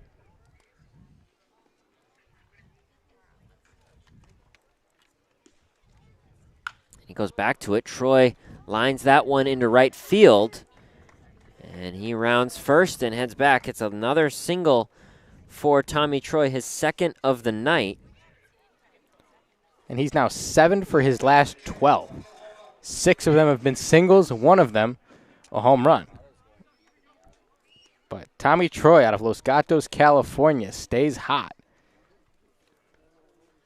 That's exactly what the Gatemen need working into the final part of this season, making a push for the second spot in the division, and then ultimately working hopefully into the playoffs. It's been a tight race. Crooks up next. He grounds one over the glove of first baseman Nick Romano. Troy heading to third. Crooks back to first. Runners on the corners, no outs. 2 singles lead things off here in the top of the 6th. Up next, it's Yohandy Morales. Well, a bit of luck for Jimmy Crooks, the first baseman in toward the grass, holding on Tommy Troy, and then Crooks just chopped the ball right over the front of the plate, or right past the front of the plate, hopped over. And Morales grounds this to the left side of the infield, and the throw to first after the force out at second is in time, so it's a double play. Troy scores on an RBI 4-6-3 double play. 2 away for Cameron James. Gatemen on top 2-0. Crooks with a chopping single a moment ago, now cut down going to second base. Yohandy Morales now 0 for 2. And Cameron James with 2 outs and nobody aboard. First pitch to James. He swings and misses. It's been a theme for him all season. Swung at the first pitch in all 3 of these at-bats here tonight. Made contact in the second one. That was a ground out. Fouls the 0-1 off over the right field bleachers. Yep. James now 1 for 22 on the season. Had his struggles offensively, and we've seen him, like we mentioned, on the left side of the infield, batted .264 for Mississippi State this past season. 12 of each with doubles and home runs.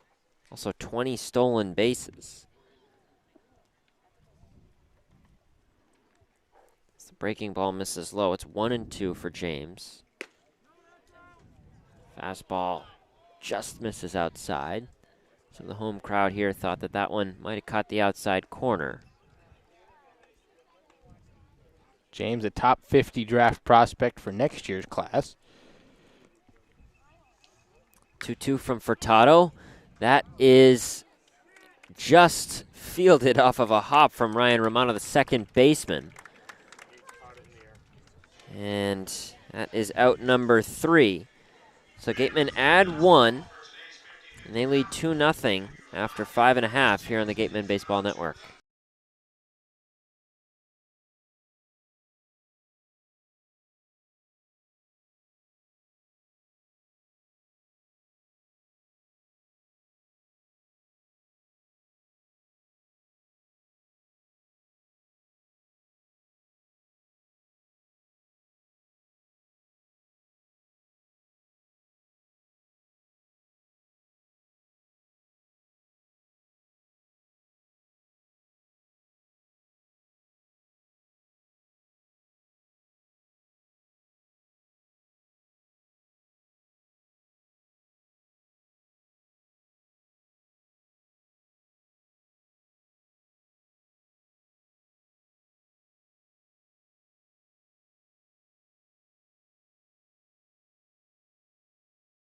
Serving southeastern Massachusetts and Rhode Island, Office Technology Group has been the area's source for advanced digital multifunctional copiers since 2009.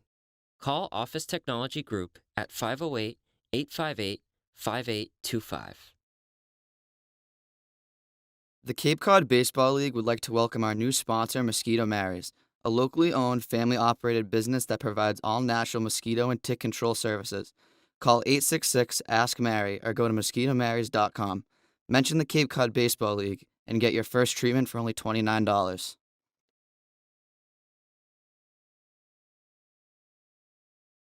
Does your insurance agent know you by name, analyze your stats, and help you with your game plan? If the answer is no, then it's time to draft Morse Insurance. Their local team will get to know you, assess your risk, and develop a strategy to protect your home, auto, or business. Visit us online at morseins.com. Hashtag Morse, of course, has your back. Gatemen leading 2-0 as we enter the bottom of the 6th, and after 5 scoreless, giving up just 2 hits for Adam Major, Garrett Schmeltz, the left-hander out of Louisville, on the mound for the Gatemen. Schmeltz into this game for the first time as an All-Star. Congratulations to Garrett Schmeltz, one of 5 All-Stars selected from the Gatemen this year. He's 1-0 on the Cape League season with a 2 ERA flat. He'll be on for the 5th time, thrown 9 total innings so far. Last outing was a couple scoreless against Bourne in the 1-0 loss the Gatemen faced at home. That was their most recent home game. They'll return there for the next time on Friday to take on Harwich. Schmeltz steps in. Again, the Gatemen leading 2-0. He'll face the 2-3-4 hitters for Hyannis. Kyle Ball, shortstop out of Stetson, leading things off.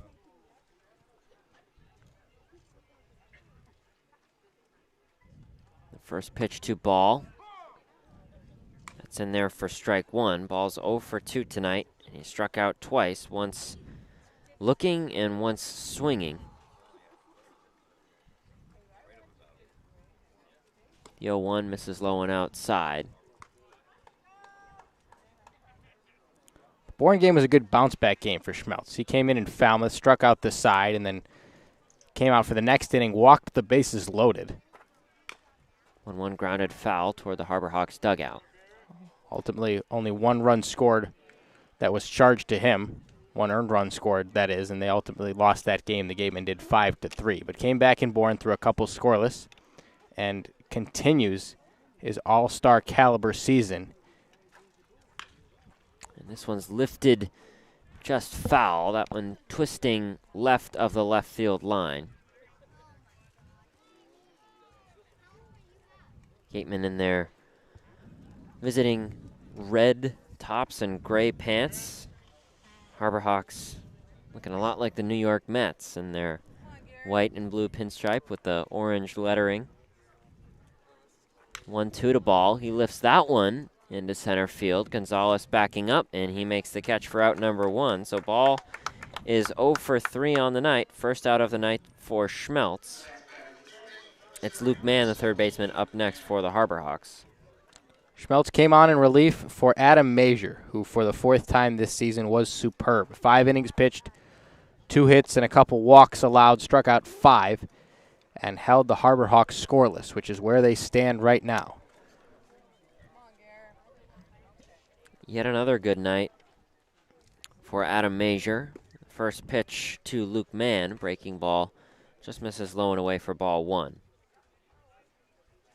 Not a low-scoring game thus far. That run in the 6th for the Gatemen changes things a little bit from, of course, 1-0 as it had been for the previous 5 innings. Now they're up by 2. It's 2-0 as the breaking ball misses low and outside to Mann.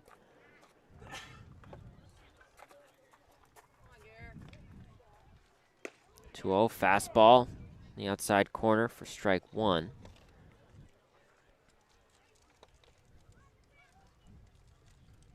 Mann out of St. Louis, staying in state to attend Mizzou. 2-1 to him. Similar pitch, catches the outside corner. Count even at 2. In a state where he had a lot of success as a high schooler, the 2018 Missouri Gatorade Player of the Year. 2-2 misses up high. It's a full count now for Mann. The redshirt freshman year in 2020. And in 2021, played in 44 games with 38 starts, batting .224. Payoff pitch coming from Schmeltz. Breaking ball, strike 3 called. Very nice pitch from Schmeltz, his first strikeout of the night. And 2 outs for the cleanup hitter, Nick Romano.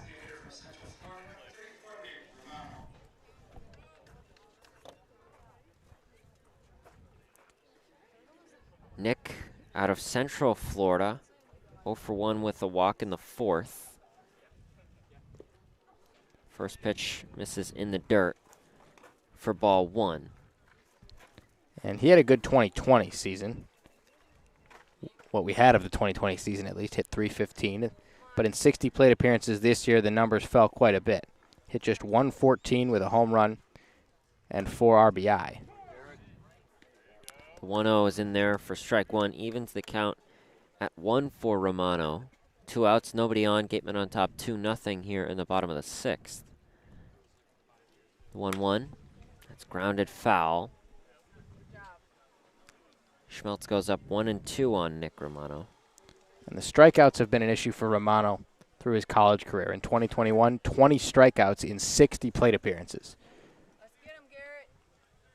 Schmeltz has been excellent in that category as well. 17 strikeouts in just 9 innings coming into tonight. The 1-2, breaking ball misses just low. Good discipline from Romano to leave that one. That's a very competitive pitch from Garrett Schmeltz. Backdoor slider from the left side. 2-2 strike three called. 2 straight strikeouts.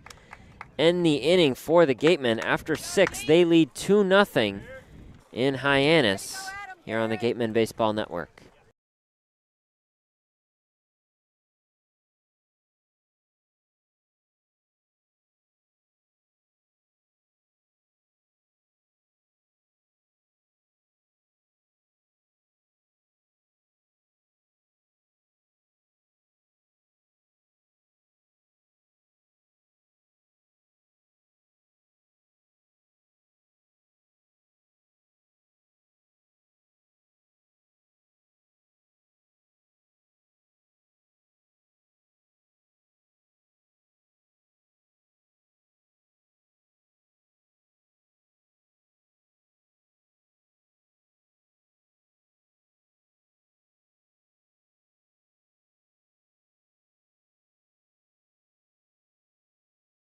The Mezzaluna Restaurant is a family-run Italian restaurant celebrating 80 years in business. Located on Main Street in Buzzards Bay, Mezzaluna specializes in Italian cuisine, a lunch menu that's the best deal in town, and serving some of Cape Cod's famous prime rib every Wednesday and Saturday. Come enjoy the feast at Mezzaluna, the Italian family restaurant.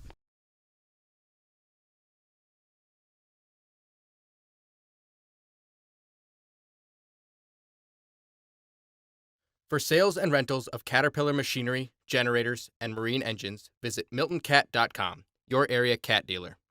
Milton Cat, the Cape and Islands Caterpillar dealer, is proud to be a sponsor of today's game.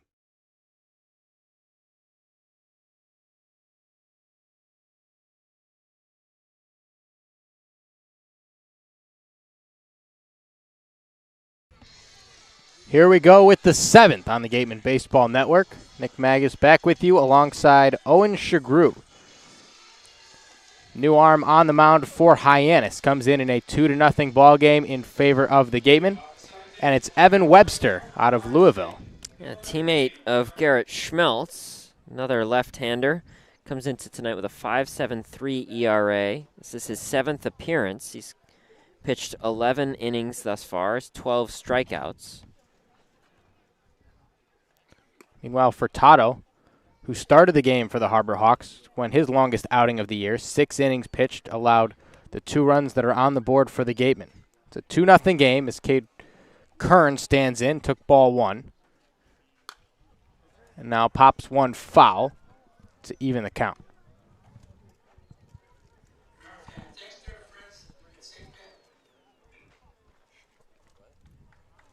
Cade Kern 0 for 1 with a walk. He was stranded at second when he reached base. And now a breaking ball misses upstairs from Evan Webster.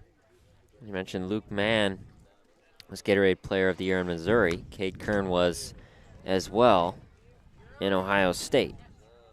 That was back in 2020. Kern fouled one off. The count goes to 2-2. Nobody out, nobody on for the Gatemen in the top of the 7th. Kern 0 for 1 as a pinch hitter last night. Came into this one hitting a shade under 200 as he takes a fastball on the outside corner for strike 3. Good start for Evan Webster, dialing it up with the heater. And Cade Kern takes a seat for out number 1.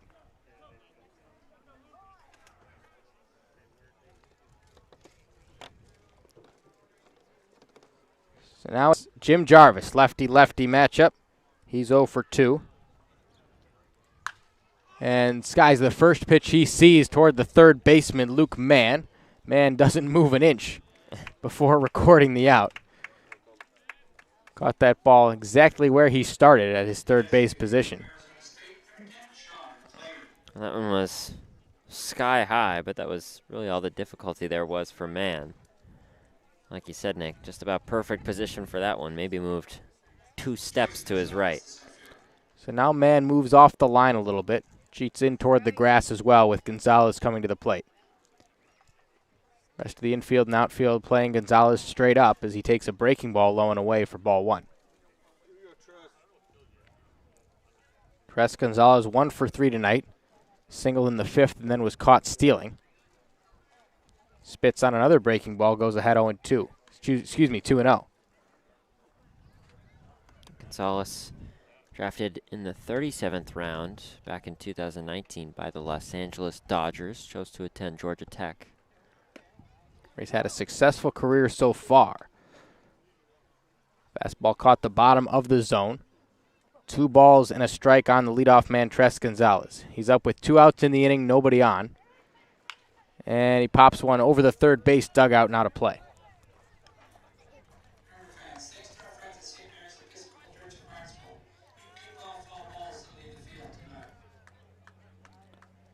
Out of high school, Tres Gonzalez, the number 3 outfielder in the state of Georgia. Stayed local, as you said, Owen, attending Georgia Tech as the 2-2 is hit high into the air down the left field line. Mitchell Hardigan ranging over to the track, to the wall, and he makes the catch a couple steps in front of the fence for out number 3. We continue to cruise through this ball game with the Gatemen leading 2-0, and we send it to the stretch on the Gatemen Baseball Network.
Garrett Schmeltz back on the mound for Wareham, protecting a 2-0 lead as we start the bottom of the 7th. Zane Harris, 1 for 2 on the day. The designated hitter leads it off. We go lefty-lefty to start the Hyannis half of this 7th inning, where the Gatemen are trying to win their 2nd game against this team in a row. Came off a 6-game losing streak a couple days ago against Chatham. Now trying to pick up their 3rd in a row as a breaking ball catches the inside corner. It's Zane Harris.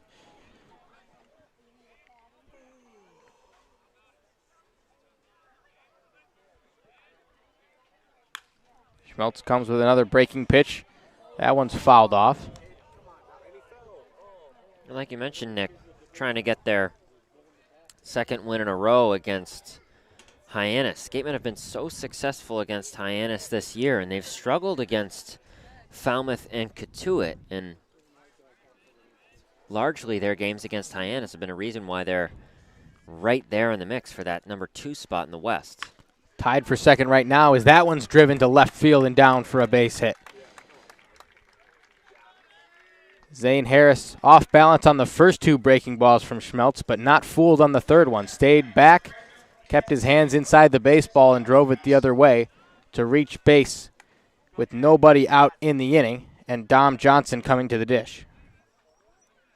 Well, Johnson has struggled tonight, 0 for 2, but he was 2 for 4 last night, and he reached 3 times. There was that error in the 2nd inning, so big situation here for Schmeltz and the Gatemen in a close game. Grounded back to the pitcher and off the glove of Schmeltz on the first pitch. Schmeltz picks it up and gets it to first. But a frustrating play for the pitcher Garrett Schmeltz, who had a tailor-made double play ball drop out of his mitt. Yeah, it looked to me just like one of those plays where, a football receiver might take his hands, or excuse me, might just not catch a pass. He's sort of looking at somewhere besides the ball, maybe looking at, coming safety or something like that. And it looked like Schmeltz just turning a little bit quickly, trying to make the play maybe over at second, and just didn't quite watch the ball all the way into the glove. So he does his job, knocks it down, and gets the trail runner. And a pinch runner comes out to second base. Trent Taylor takes the bag. And with good speed now on the base paths, and a 2-0 lead for the Gatemen, Mitchell Hardigan comes back to the plate.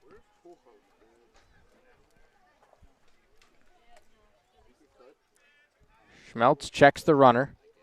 Now kicks and fires home where it's cued foul by Mitchell Hardigan, the left fielder. Hardigan 0 for 2 today, grounded into a fielder's choice and struck out looking. Jack Brannigan well off the line at third base.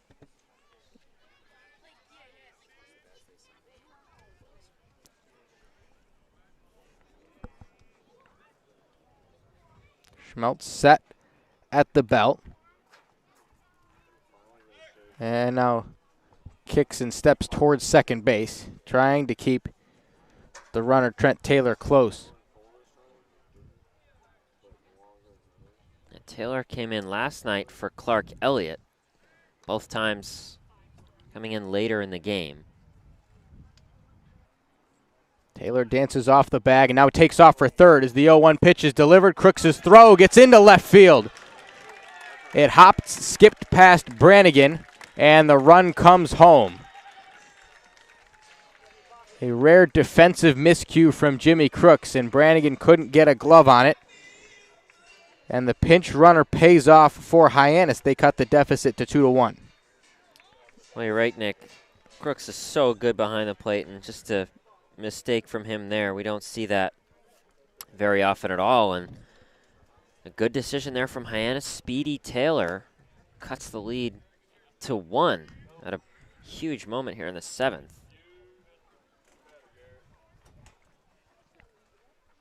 Fastball missed upstairs to Hardigan. 2 balls and a strike on the left fielder, as that's a shot to left field. Owen Diodati tracking it back to the track to the wall, and it's off the wall.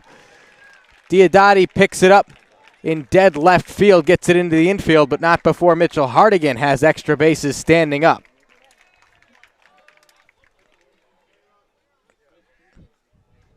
Well, last inning so smooth for Schmeltz, 1, 2, 3, and it's just been a little bit shakier. Hyannis bats coming alive a little bit here in the 7th, and still with 1 out, and Hardigan on second.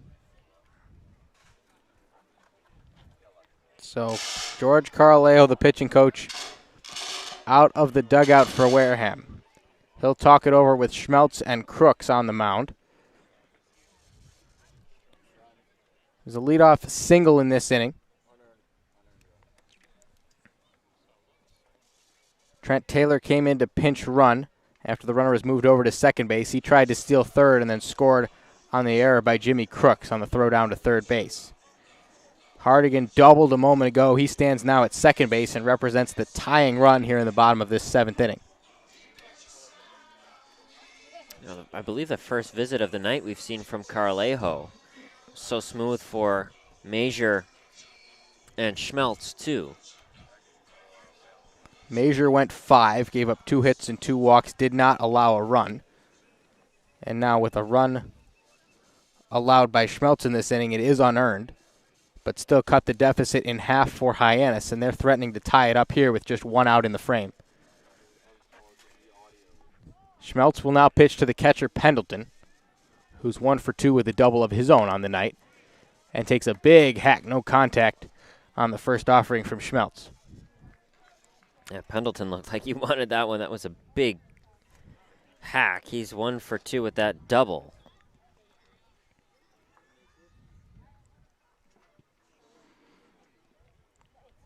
Schmeltz comes set at the letters, now drops the glove to his belt and fires home, where it's fouled off by Pendleton. Similar pitch it looked like from Schmeltz, and this time Pendleton just a little bit under it. Another big swing from the catcher.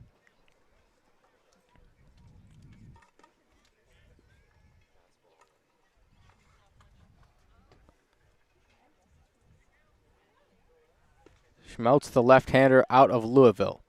With an 0-2 count on Pendleton, a runner at second base and 1 out. The pitch is taken for a ball inside.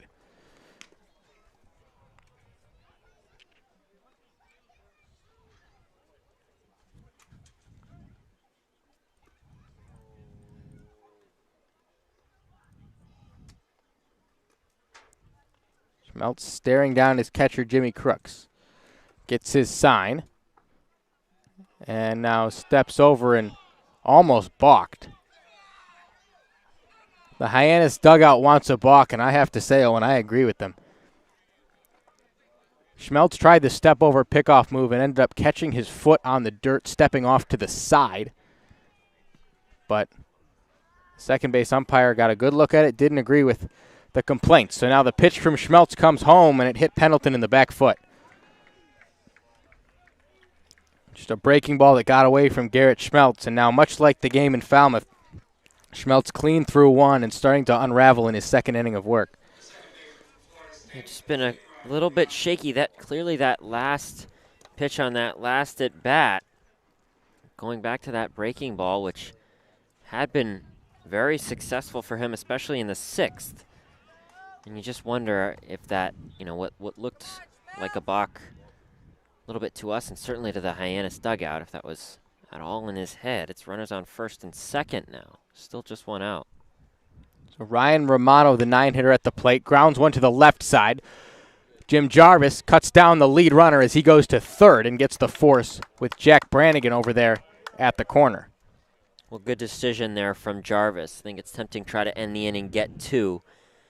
But given how far left he was pretty far over to third base. For him having to turn and throw to second, try to get that one, and then I think it was very unlikely that they'd be able to turn the double play. So wise to get the lead runner. Better with runners on first and second for the Gatemen rather than runners on the corners. Not to mention his momentum was already taking him in that direction with a ball in the hole. So a good, smart play by Jim Jarvis. Gatemen now with 2 outs in the inning, still runners at first and second, and the top of the order in Clark Elliott at the plate. Good sweeping breaking ball from Garrett Schmeltz, catches the outside corner. Well, Elliott, with only 1 home run on the season, but batting 326 on the season. So just who Hyannis would choose to have at the plate in this situation. 0 for 2 tonight with a walk. Schmeltz kicks and fires and gets the same pitch over in the same spot for strike 2.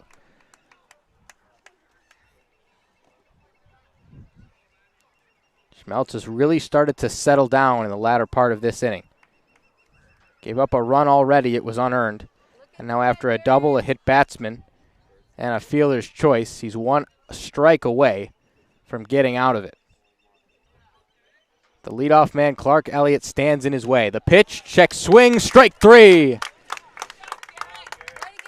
Garrett Schmeltz navigates out of trouble and sends us to the 8th. The Gatemen still lead by a run.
This game continues to zip by as we're through 7 innings in under 2 hours.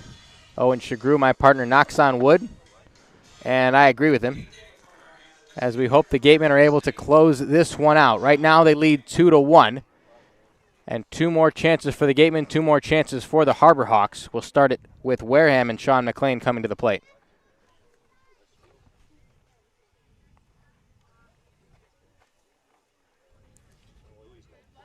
Evan Webster, the pitcher, came on in relief for Hunter Furtado and worked a clean 7th inning, sat the Gatemen down 1-2-3, and now McLean squares to bunt and takes a ball.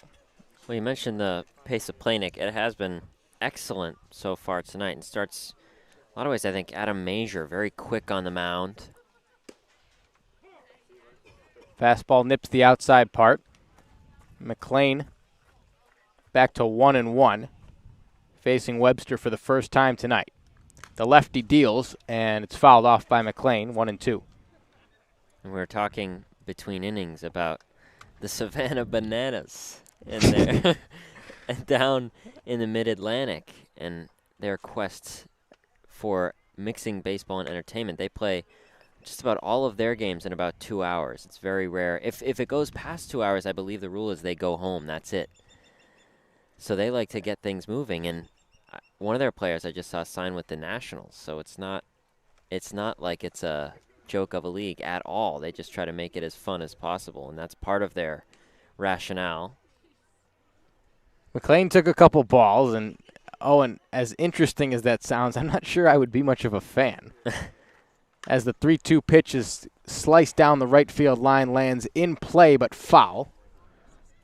And Dom Johnson not able to get over there and make the catch. So we try it again at 3-2. And what was the other rule you told me about? If a ball is popped into foul territory and a fan catches it, the batter's out. The batter's out. That's correct. And I understand. They said a lot of baseball purists think, it's ridiculous, which they understand. There are some interesting rules which I can maybe pull out as this game goes on, but they have sold out 150 consecutive games. Oh my gosh. So they do have their fans. It's certainly, again, not for everybody, but they get a lot of fans at their games. It's been quite successful. McLean fouled off another 3-2. Now we try it again where he ropes another one down the left field line and foul. Nice play over there in the bullpen.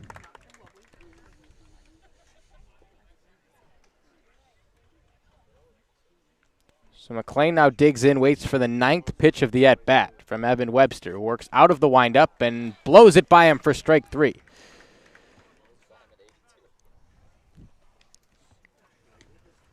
Sean McLean is retired, and here comes Owen Diodati.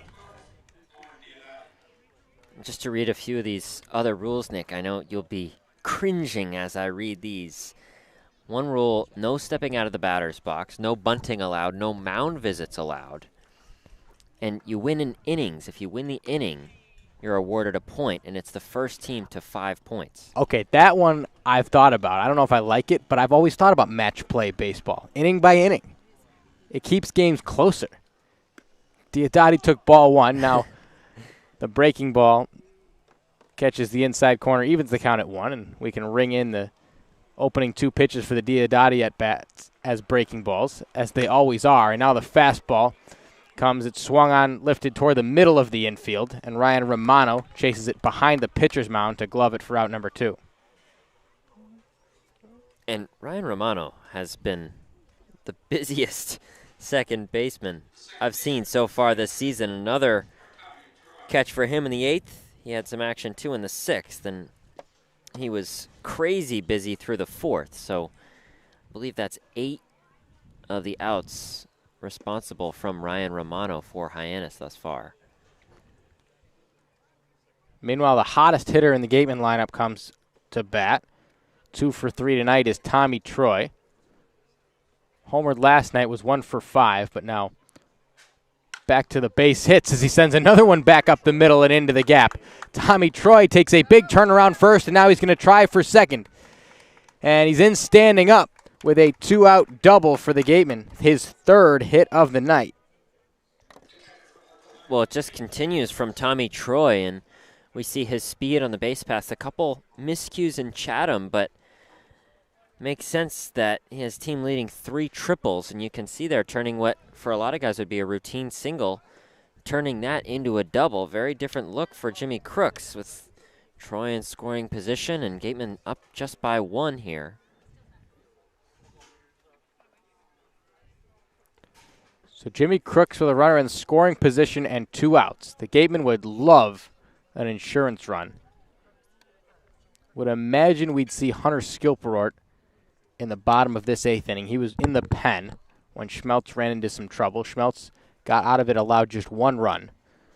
So that's where you stand at 2-1, and Skilperort, who has quickly turned himself into the Gateman closer, also an all-star, will likely come out for the bottom of the 8th. Not there yet, though, as Crooks takes ball 2 up and away. Crooks has been good, too, tonight. Those 2 singles. Similar night to Troy, 2 for 3, continuing his offensive success. Been a defensive stud, too, but the 1 error committed by the Gatemen tonight was on him, and that's the only run for Hyannis. But Crooks sends a high fly ball to left field. Mitchell Hardigan under it, and that's a can of corn for out number 3. Bottom of the 8th coming your way. It's a 2-1 lead for the Gatemen on the Gatemen Baseball Network. Cape Cod Coca-Cola thanks you for supporting the Cape Cod Baseball League and for refreshing yourself with ice-cold Coca-Cola products. Please remember to recycle your empty bottles, cans, and all other recyclable materials. It takes only 6 recycled plastic bottles to make a new baseball cap.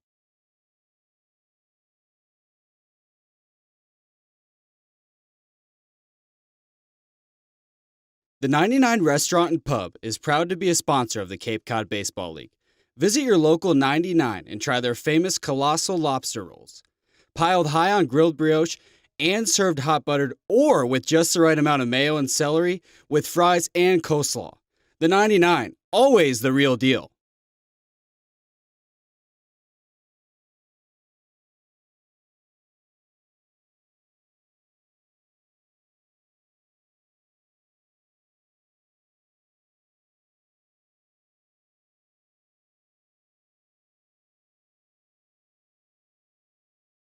Badger Sport is a leading provider of superior quality team uniforms and performance athletic wear, including performance t-shirts, fleeces, shorts, and pants. From the fields to the stands and at every practice along the way, Founders Sport Group makes authentic, quality apparel accessible at the speed of the sport. Visit foundersport.com today.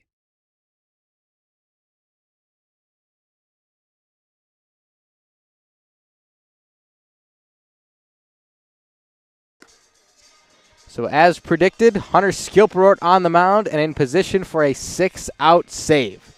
A lot of work to do before we get there, though, as we start for the bottom of the 8th. 2, 3, 4 hitters coming up for the Harbor Hawks, and Skilly is in the game for the 7th time. On with a .81 ERA, one of 2 pitchers from the Gatemen selected as All-Stars. Garrett Schmeltz exited the ballgame a moment ago after allowing an unearned run. He's an all-star as well, and then followed up by Hunter Skilperort, the lefty, thrown 11 innings for the Gatemen so far, struck out 12 out of the University of the Pacific. Yeah, Skilperort, second all-star, as you mentioned, Nick, from this Gatemen pitching staff. Gatemen going with their 2 all-stars, and Skilperort has been excellent. Gave up his first run of the season just a few games ago. And he has been dynamite on the mound. First run of the season a few games ago, and that is the only run he has allowed this year. Certainly the guy you want in the game right now if you're a Gatemen fan. 2-1 is the Gatemen's lead at the moment. They've out-hit Hyannis 7-4. Hyannis' only run in this game has come on a Jimmy Crooks error.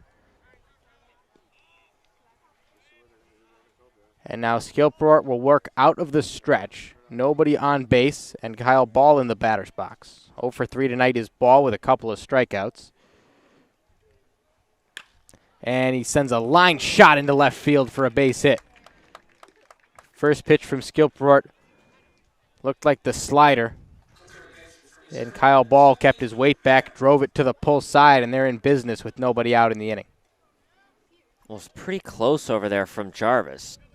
Diving to try to make that catch, and as he shows Troy, he wasn't far off. He makes that little inch symbol with his hands. He was close, but that does not feel good for Hunter Skilport or the Gatemen, with Ball with his first hit of the night to lead things off here in the bottom of the 8th.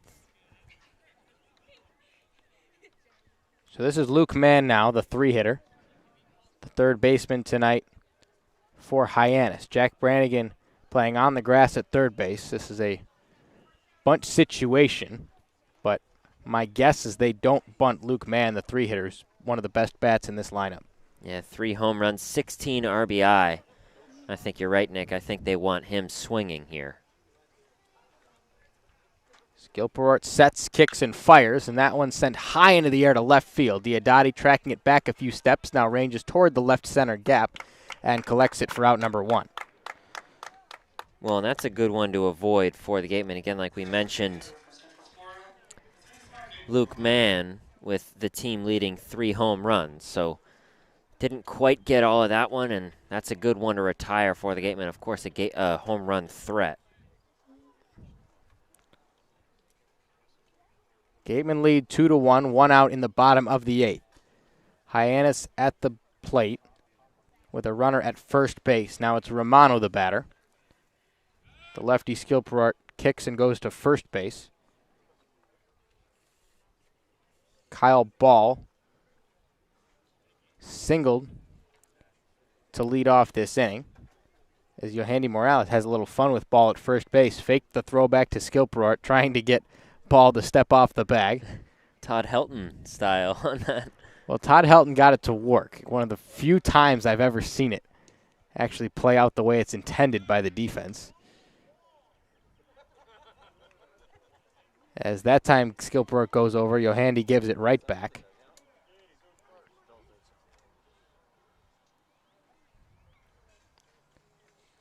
Good trick in Little League, but rarely something you see work at the higher levels of baseball.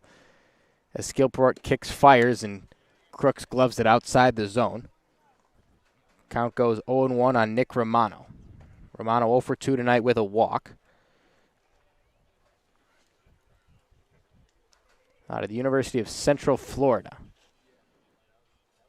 Transferred there a couple years ago from St. John's River State College. As that's a drive into right center field. Going over is Kern. He can't get it and tracks it down before the fence.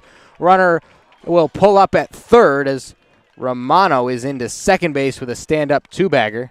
And now 2 runners in scoring position with 1 out in the inning for Hyannis. Well, it was the first hit of the night for Ball and the first hit of the night here, 2 for Romano.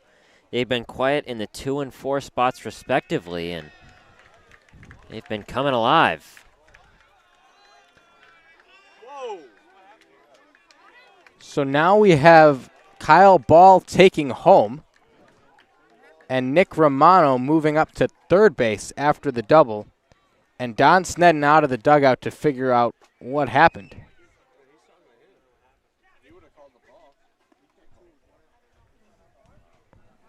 So confused looks from the fans around here, as well as the Gatemen dugout and myself and you, Owen. I don't think anybody knows what the call on the field is at the moment. Nick Romano doubled, and then he was awarded third base. More importantly, Kyle Ball, the lead runner, awarded home. So that'll tie the ball game. Yeah, I am still trying to figure out. It seems like with everybody else, I'm glad I'm not alone, but what exactly the deal was there. Very confused to me. It just sort of happened. And Snedden heading back to the dugout, he's either satisfied or has given up, and Carlejo visit Skilport. Well, still not sure what happened. Whatever it is, it's not the kind of call that you can get changed if you're Snedden. At the same time, I just want to know what it was.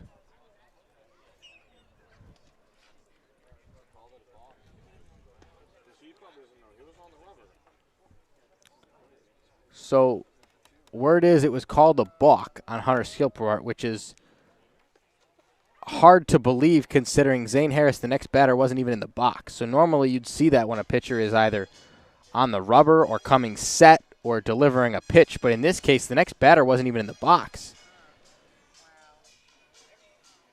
Yeah, I am still baffled after that one.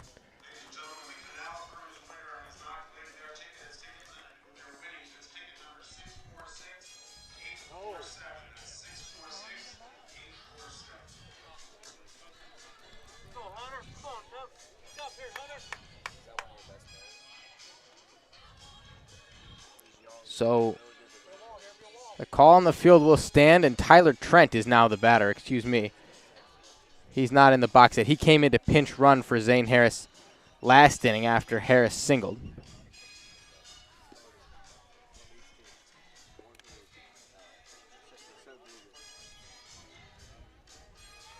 And we're still figuring things out here.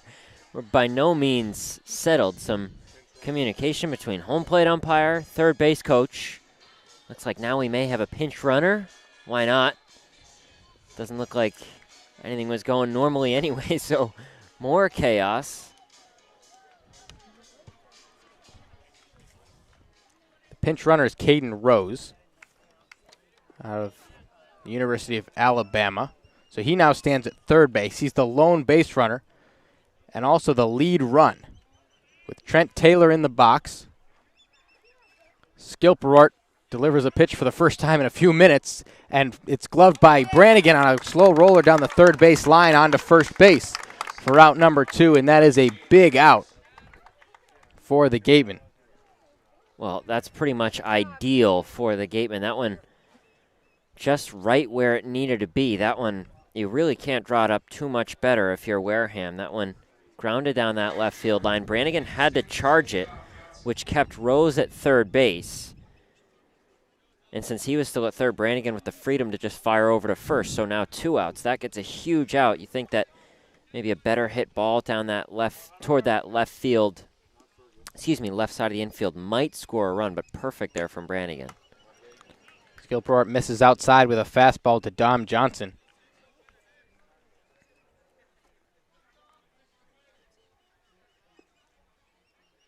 Just a wacky inning here in Hyannis. It's now a tie game. After the Harbor Hawks scored a run, they have the lead run at third, and that's a high fly ball sent down the right field line and fair. Fergus up with it. He'll fire into second base. The throw is late, but more importantly, the lead run comes home from third. It is now a 3-2 advantage for the Harbor Hawks on an RBI double from Dom Johnson. Well, yet another first hit of the night for the Harbor Hawks. This time it's Dom Johnson, and his single just perfectly placed Cade Kern shading that left side of the right field, and that one just a few feet left of that right field line, and just dropped right in, and everything's been working for Hyannis here in the 8th. So Hardigan takes a breaking ball inside, and for Hunter Skilperort, what is still a great season for him, an all-star caliber season, just not playing out the way he'd hoped. 2 runs allowed in the inning already, and Insurance standing at second base. 2 outs with Hardigan at the plate, a 1-0 count, and a fastball misses low.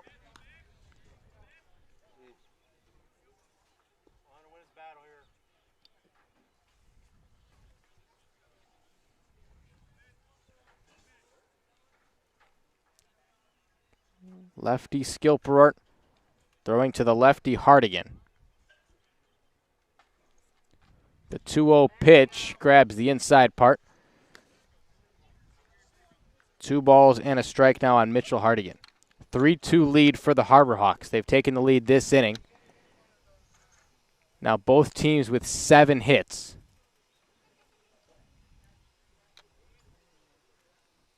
Hardigan in the box, waits for the 2-1. Lifts it foul over the third base dugout, and that evens the count at 2. Skilperort just going back to what he's so good with, that fastball and that, I believe it's a slider, that breaking ball that he likes to use, and that's just his bread and butter. And going back to that here, facing some trouble and finding 2 strikes in these last 2 pitches. It's a curveball and a slider from Skillport. Has a changeup as well as the runner takes off for third, and Hardigan drives a ball into center field past Gonzalez, and the run comes home. Now Hardigan's digging around second base, and he will get into third standing up. A 4-2 lead taken by the Harbor Hawks as the wheels have fallen off for the Gatemen in the inning. It's just been everything we talk about so often, that situational hitting, and the Harbor Hawks have been near perfect with that this inning, and that one a tough play. Gonzalez and Kern converging there in right field and just taking a couple bounces off of that right field fence. Looks like there's a little dip perhaps going to that fence, so just tricky to field, and great throw in from Kern. He has such a good arm, so that, I suppose, keeps Hardigan at third, but still not without some damage done. So right now, a pitching change as Carlejo goes out to the mound, and we'll stay with you through the break because I think we need to recap a little bit of what's gone down in this inning. It was a Kyle Ball single that led it off. He reached third on a double from Nick Romano. And with one out in the inning, there were runners at second and third before Skillport, who came on for the eighth inning, balked, brought a run home, moved Romano over to third. And then Dominic Johnson's double scores a run. Mitchell Hardigan with a hit a moment ago scored yet another. And the Harbor Hawks with a 3 spot in the bottom of this eighth inning aren't done yet with 2 outs and a runner at third. Well, yeah, Nick, I think what was really strange was that balk that ended up scoring the first run of the inning with Kyle Ball, and just since then, the Harbor Hawks have added on with now 4 base hits in that last triple, scoring Dom Johnson. So it's been a total reversal here in the 8th.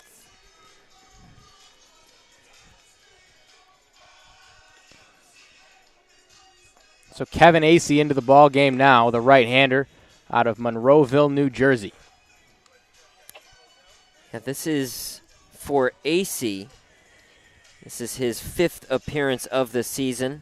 He's gone 5 2/3. Had a great outing a few nights ago. We've talked about how he and Schmeltz have gone back-to-back in reverse order. Of course, like you mentioned, Nick, went Schmeltz and then Acey and Falmouth, and then flipped it around, I believe, in Brewster a few games ago.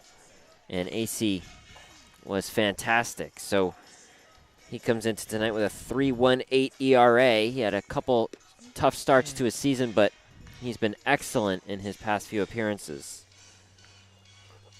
In Falmouth, Acey came on in relief, ultimately got the loss after a weak ground ball single, scored a run that put the Falmouth Commodores on top. They ultimately won that game, but then Acey coming on before Schmeltz in the Bourne game. Both of those guys threw scoreless innings in a 1-0 loss to Bourne. And now Acey in the game has thrown 5 2/3 on the season, and he tries to clean up what has already become a mess in the bottom of this 8th inning. He inherits a runner at third base, and Caleb Pendleton, the catcher, is now the batter. Well, just to mention that Falmouth, that's brutal for Acey getting that loss. You mentioned that weak ground ball ended up being the difference on what was an excellent inning besides that. First pitch, a breaking ball in the dirt, blocked up by Jimmy Crooks, which should not go unnoticed with a runner at third base.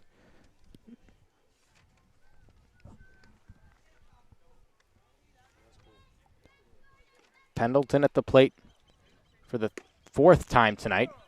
Checks it up, takes a strike, and it evens the count at 1.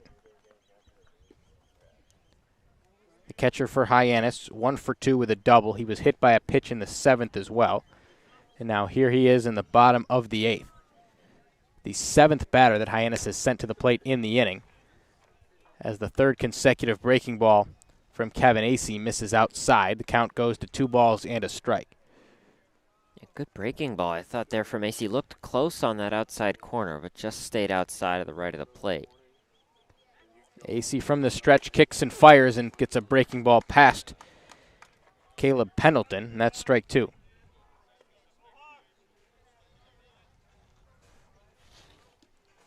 So a 2-2 count. The Gatemen, after a long bottom of the 8th, a strike away from getting out of the inning. Here's the pitch from AC. Fastball sent right back up the middle. Tommy Troy gloves it. And he gets over to Yohandy Morales at first. The damage is done, however. Hyannis flips the lead. They take it 4-2. And the last chance for the Gatemen coming up in the top of the ninth.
After 3 in the bottom of the 8th for Hyannis, Gatemen try to tie things up or regain the lead here in the top of the 9th. Left-hander Cooper McKeon on the mound for the Harbor Hawks. And McKeon, it was pretty cool before the game. There's a little H design behind home plate in the same paint they use to make sure that home plate and the pitcher's mound are fresh. And McKeon did that for the Harbor Hawks. I noticed it last game, but I saw him doing it before the game tonight, and he's using his hat as a guide throughout that process and did a pretty good job. Mimics that H for Hyannis pretty well. So we'll see if his pitching can match his artwork here in a high leverage situation here in the top of the 9th. It's gotten beaten up a little bit over the course of this game. Sure as batters have walked across it, catchers have stepped on it, umpires have stepped on it, but for the second night in a row now, holds strong. The Hyannis H here at McKeon Park as McKeon comes in with a 5.40 ERA. This is his 7th outing. 11 2/3 innings pitched, and he has 3 outs to go to get the Harbor Hawks out of this one with a win. He faces Yohandy Morales first, and it's a breaking ball. Looked inside, but it catches the inside corner. It's 0-1. Lefty McKeon going against the righty Morales, who's 0 for 2 on the night with a walk. The 0-1 from McKeon. It's a fastball, just misses up high. That went at 92. Mason Greer, a defensive substitution for Hyannis. He's at first base.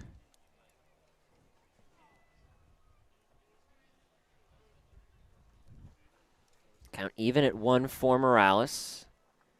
Pitch coming, swing and a miss. Good breaking ball from McKeon. So Morales down 1-2. And Morales is a great hitter, but for him the confidence is just not there right now.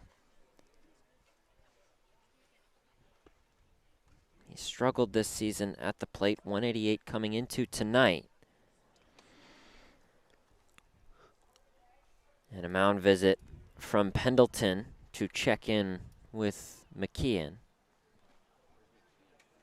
It's Brannigan on deck for the Gatemen.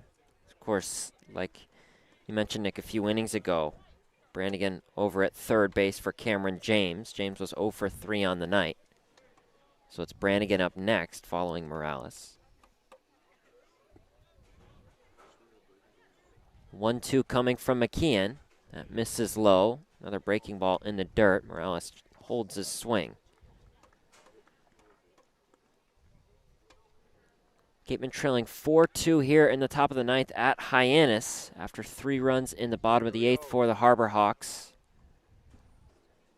Yohandy Morales trying to get things started here for the Gatemen. Count even at 2. The pitch coming from McKeon. Fastball misses just up high.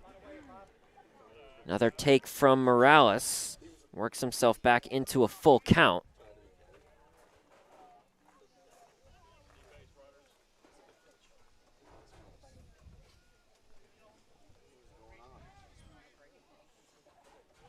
Morales calls for time. Big pitch coming up here. 3-2. Gatemen in desperate need of a base runner, down 4-2. Payoff pitch from McKeon. Swing and a miss from Morales. So out number 1. First batter McKeon faces. He strikes out. 1 away in the top of the 9th for Jack Brannigan. Brannigan into this one, hitting .255. This is his first plate appearance of the night. Not in the lineup, but pinch hitting for Cameron James.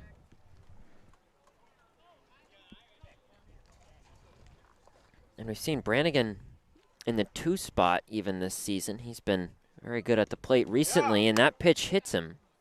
Looked like it hit him. Did not hit him. It was inside. But he spun out of the way successfully. So Brannigan remains at the plate.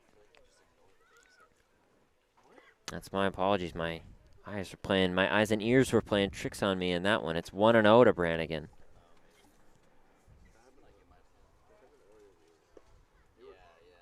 Left-hander McKeon deals. Breaking ball in there for strike 1 over the outside corner. Now look at the advantage that you have being the home team here in this Cape League. With no extra innings being played, if you're down in the bottom of the 9th as the home team, you can pretty much sub in whoever you want for hitters, knowing that you don't have to come out and play the field for any 10th inning. In this case, the Gatemen pretty much have to hit Brannigan. Not that that's a bad thing in place of James, because he can play third base, need be, in the bottom of the 9th for the Gatemen. Right, it's a huge advantage for the home team as Brannigan fouls the 1-1 off down the left field line. Count at 1-2. Gatemen trailing by 2 in the top of the 9th. They try to climb back in here in Hyannis.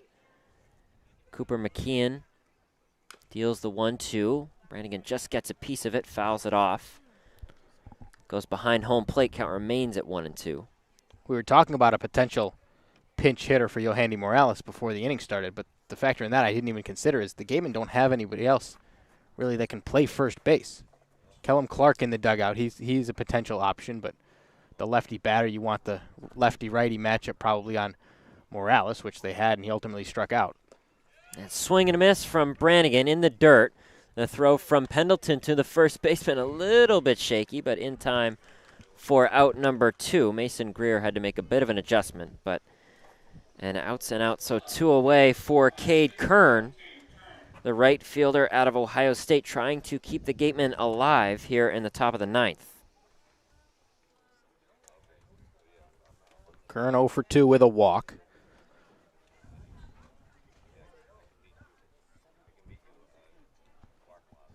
McKeon deals first pitch to Kern. He takes, it's a fastball outside for ball 1. Baseball from the bullpen escapes all the way down behind home plate. So Jarvis retrieves it, returns to his spot in the on-deck circle, and play will resume. It's 1-0 for Kern.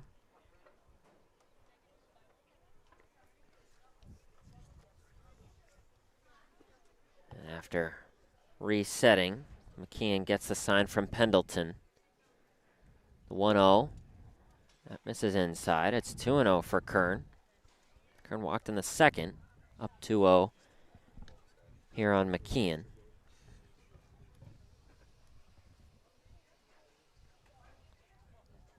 Kern coming into tonight batting .197, but 2 homers and 13 RBI. Been one of the more productive members of this Gatemen offense in a lot of ways. 2-0 from McKeon. Swing and a miss on a high fastball. Count goes to 2-1. Hadn't seen too many pitches up in the zone thus far, Nick. A lot of breaking balls, and that one a fastball got Kern to chase.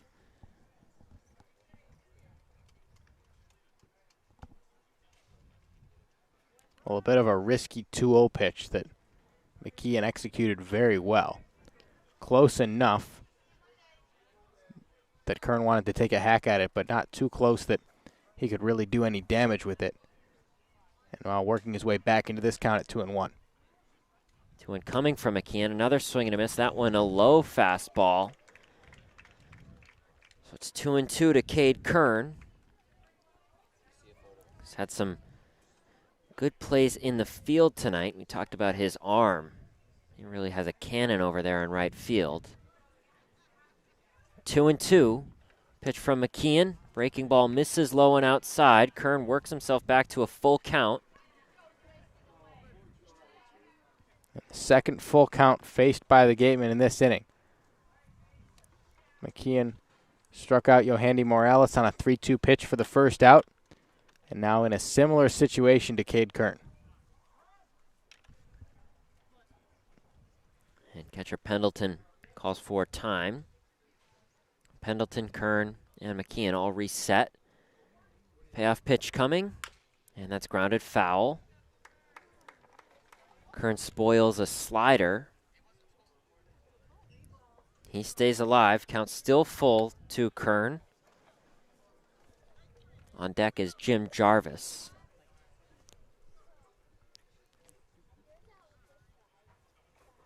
Second straight payoff pitch coming from McKeon. He delivers, and that misses low and outside. Kern is aboard. The first one aboard for the Gatemen here in the ninth. Brings up Jim Jarvis. Well, as Jarvis was over there on deck, he looked over at me and mouthed home run and pointed to Cade Kern. But Kern didn't get a pitch to hit, and now that responsibility falls on the tying run at the plate, Jim Jarvis, who has not hit a home run yet in the Cape Cod League season. Maybe he was talking about himself. No, at the plate. He pointed at Kern. Jarvis, a very humble guy. First pitch to Jarvis. Breaking ball misses inside. Jarvis is 0 for 3 on the night. He also has some good plays in the field. He's grounded out twice and then popped out to the third baseman Luke Mann in the 7th in his last at bat. The 1-0. That's ripped into center field. Backing up is Clark Elliott. That drops. Kern rounding third. He's in to score. Jarvis, after rounding second, heads back. So a huge double from Jim Jarvis cuts the lead to 1 as Kern scores. And back to the top of the order, Tres Gonzalez up next for the Gatemen. Well, I didn't know what the chances were off the bat, but Jarvis got just about all of that one. Sent it into the left center gap. It dropped on the warning track on a ball that looked like it had just maybe a chance to get out of here and tie the game. Jarvis not too upset with that result. It got down for a double, cut the deficit to 1, and now the tying run in scoring position with a very good hitter in Tres Gonzalez coming to the plate. Gonzalez 1 for 4 on the night with a single in the 5th. He's been the hottest hitter for Wareham, like you mentioned earlier, Nick. First pitch to Gonzalez is in the dirt. Jarvis heads to third, and Pendleton was able to keep it in front of him. But Jarvis able to easily reach third. That one didn't sound like it hit the protector of Pendleton. Sounded like it hit a part of him without a covering. So he takes a second to gather himself and get set back behind the plate. It's 1-0 for Gonzalez. That'll go down as a wild pitch, but not the worst thing in the world for the Harbor Hawks, considering Gonzalez pretty much needs a base hit here either way. Does make it easy for Jarvis to score, though, as opposed to if he were at second base. The 1-0, that's grounded toward the right side of the infield, and that gets through for a base hit. So a 2-out rally from the Gatemen ties the game on the RBI single from Tres Gonzalez. Jarvis scores. It's 4-4 in the top of the 9th. Well, how about that? Tres Gonzalez didn't hit it hard, but hit it enough and squeaked it through the right side to tie the game at 4. Sean McLean up next for the Gatemen. Tres Gonzalez on first after the RBI single. Check on him from McKeon. Both runs coming with 2 outs here in the top of the 9th for the Gatemen. They tie the game up at 4. Fastball from McKeon misses low and away. Ball 1 to Sean McLean. McLean 0 for 3 with a walk in the first. He scored in that inning. And he looks to keep this Gateman momentum going.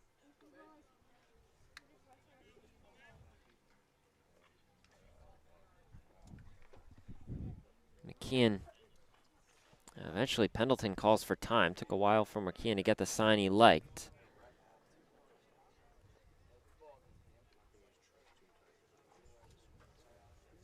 Four to four here in the top of the ninth. Sean McLean, the batter for the Gatemen.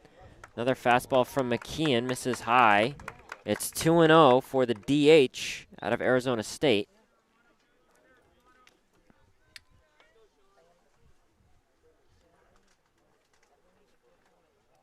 How about this from the Gatemen? Nobody on with 2 outs. Foul tip into the mitt of the catcher, Pendleton. A good back pick over to first base. That was awfully close. Gonzalez slid in safely. Throw was just a little bit off the mark, but that was close. It's 2-1 to McLean.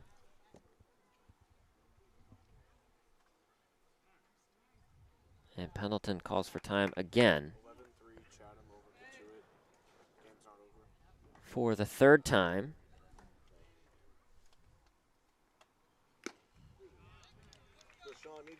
Another foul tip from McLean.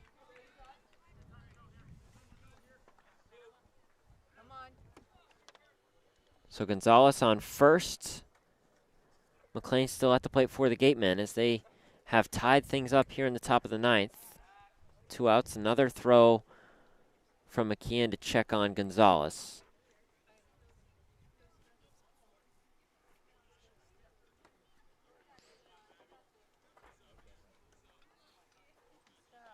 Left-hander McKeon again checks on Gonzalez.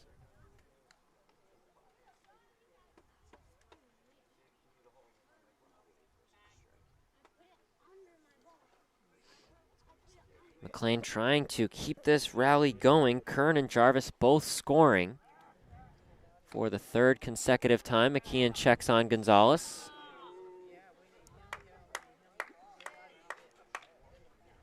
McLean still awaiting the 2-2, 2 outs.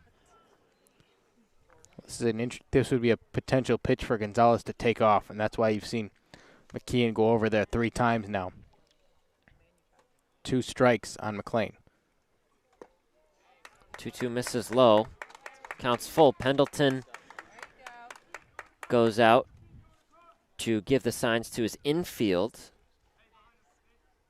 It's Luke Mann at third, Kyle Ball at short, Ryan Romano at second, and then Mason Greer now at first. It was Nick Romano to start things off. So 3-2 to Sean McLean. Left-hander McKeon checks on Gonzalez and now delivers. That one is a strike 3 called. So McLean strikes out to end what was a great 2-inning rally for the Gatemen. Best they can do is tie, and that's what they hope to do when we come back for the bottom of the ninth in Hyannis here on the Gatemen Baseball Network.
Gatemen add 2 in the top of the 9th. Hyannis looks to win on a walk-off here in the bottom of the 9th. Owen, Sughrue, and Nick Magas. Ryan Romano, the second baseman out of Florida State, leading things off for the Harbor Hawks. Kevin Acey still on the mound for the Gatemen.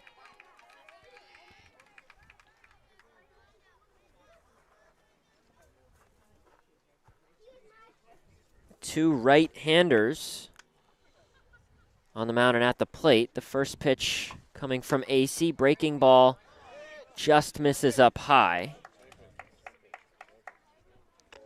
Sean McLean rung up on a questionable pitch to end the last half inning.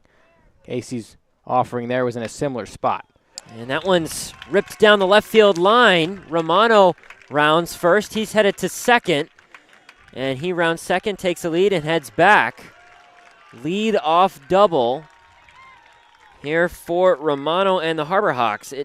I don't know what's going on here, Nick, but everyone seems to be getting their first hit of the night here in either this 8th or the 9th inning. It's the first again for Romano in the 9 spot. Well, Kevin Acey's in a tough spot here, trying to preserve a tie. And the good news for the Gatemen is after the leadoff double, Caleb Pendleton doubled to lead off the 3rd. He was ultimately stranded on second base, didn't move an inch. So for Wareham, still hope as the winning run stands at second base. Clark Elliott, the leadoff man for the Harbor Hawks, took a fastball from Acey high and away. Elliott is 0 for 2 tonight, or excuse me, 0 for 3. He's been quiet for him. Again, 326 coming into tonight. Breaking ball from Acey misses low and inside. It's 2-0 to the center fielder out of Michigan. For anyone just joining us, 4 runs scored by Hyannis between the 7th and 8th innings. The Gatemen down 4-2 going to the 9th, put together a 2-out rally to get 2 back and tie the game up. Fastball misses up high. It's 3-0. 3 straight balls to Elliott from Acey. Acey came in to clean things up in the 8th. And here in the 9th, no outs. It's Romano on second. 3-0. This is up high. So Elliott reaches first. And that's not a bad hitter to walk. I know it wasn't intentional from Kevin Acey. He's losing control a little bit with 4 straight balls, but all it does in this situation is gets the double play in order. The runner at first base does not matter a bit. Your only concern is the man standing at second. And the only reason you want to pitch to Elliott in that situation is you don't want to get too deep into the heart of this Harbor Hawk order, especially Luke Mann in the 3-hole. 0 for 4 tonight, but probably the best hitter they have, and then ultimately Nick Romano, who's 1 for 3, with a double and a walk. Yeah, Hyannis would, if they could choose, they'd probably rather not have that runner on first, just like you mentioned, because of those force plays. But so right, not the worst thing for the Gatemen.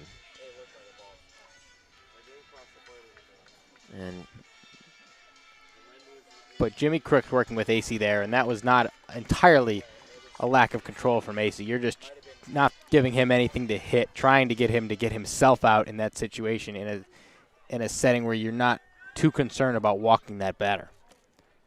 So Kyle Ball up next for the Harbor Hawks. He singled in the 8th. That was his first hit of the game. That led things off in the 8th. He scored. And Acey didn't like what he saw over at second. So he'll reset. Ball at shortstop out of Stetson.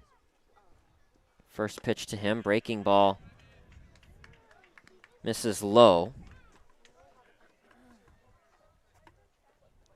It's 1-0. The corners are in for the Gatemen. Brannigan at third. Morales at first. Pitch, breaking ball, misses outside. 2-0 for Kyle Ball.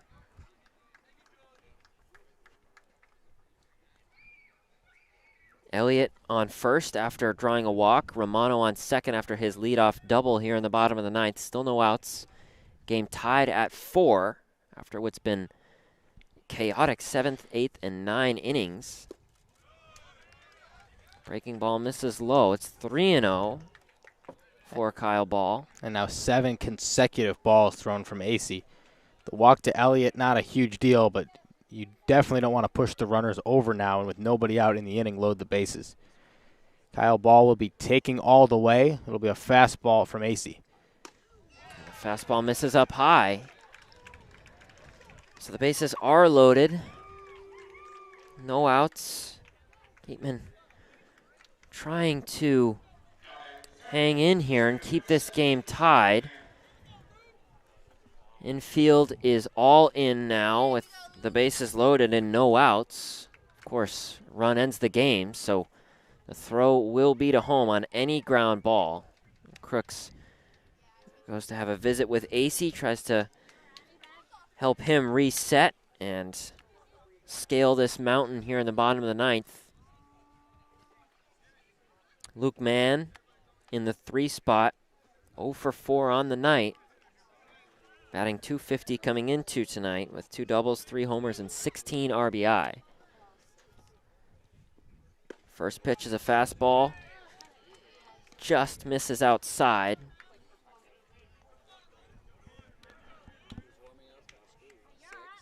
Eight consecutive balls, now 9 consecutive balls from AC. And although you don't want to bring anybody into this situation as a pitcher, really interesting to see him still on the mound right now. That one's fouled off. Count even at 1 for Luke Mann. For the Gatemen, it's the newly activated Rob Hughes in the bullpen, but at this point, with the bases loaded, this batter will likely determine the outcome of this game. The 1-1 coming. It's in there for a strike. 1-2 to Mann. Strikeout here for AC would be huge. I think that's their best hope here, right? The double play still open in that case with the bases loaded. Well, then you could send the corners back and play for the double play. Here, you need an out. 1-2. That's grounded to the left side of the infield, and Brannigan not able to make the play, and coming in to score is Ryan Romano. Harbor Hawks walk things off here in the bottom of the 9th. They win 5-4. And we'll be back to wrap things up on the Gatemen postgame show. A tough night here for the Gatemen as they fall to the Harbor Hawks 5-4. Gatemen now 9-13-4. Harbor Hawks 5-20. We'll be back in a few moments to wrap things up on the Gatemen Baseball Network.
We appreciate and thank the sponsors who support the Cape League and the 10 teams.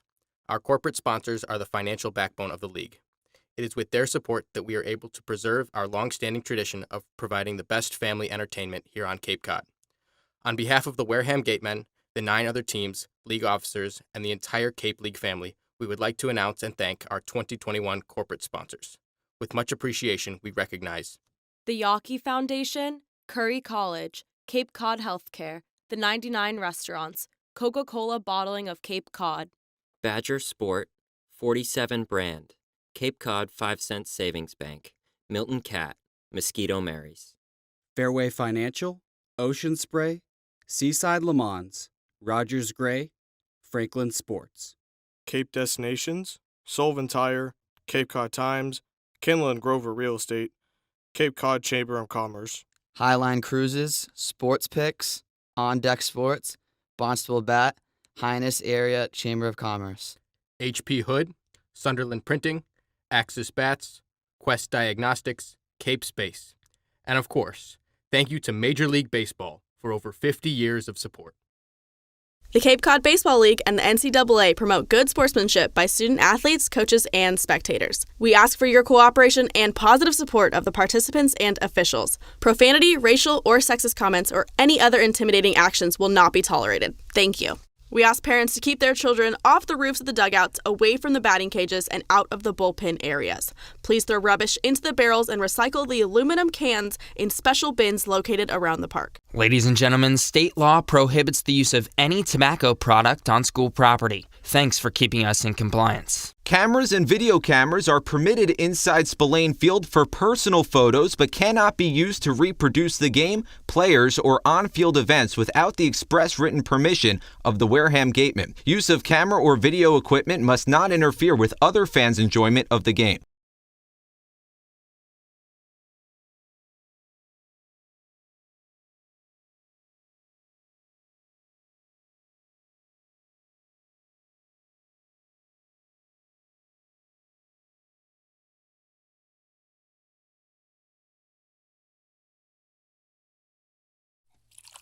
Cape Cod Coca-Cola thanks you for supporting the Cape Cod Baseball League and for refreshing yourself with ice-cold Coca-Cola products. Please remember to recycle your empty bottles, cans, and all other recyclable materials. It takes only 6 recycled plastic bottles to make a new baseball cap.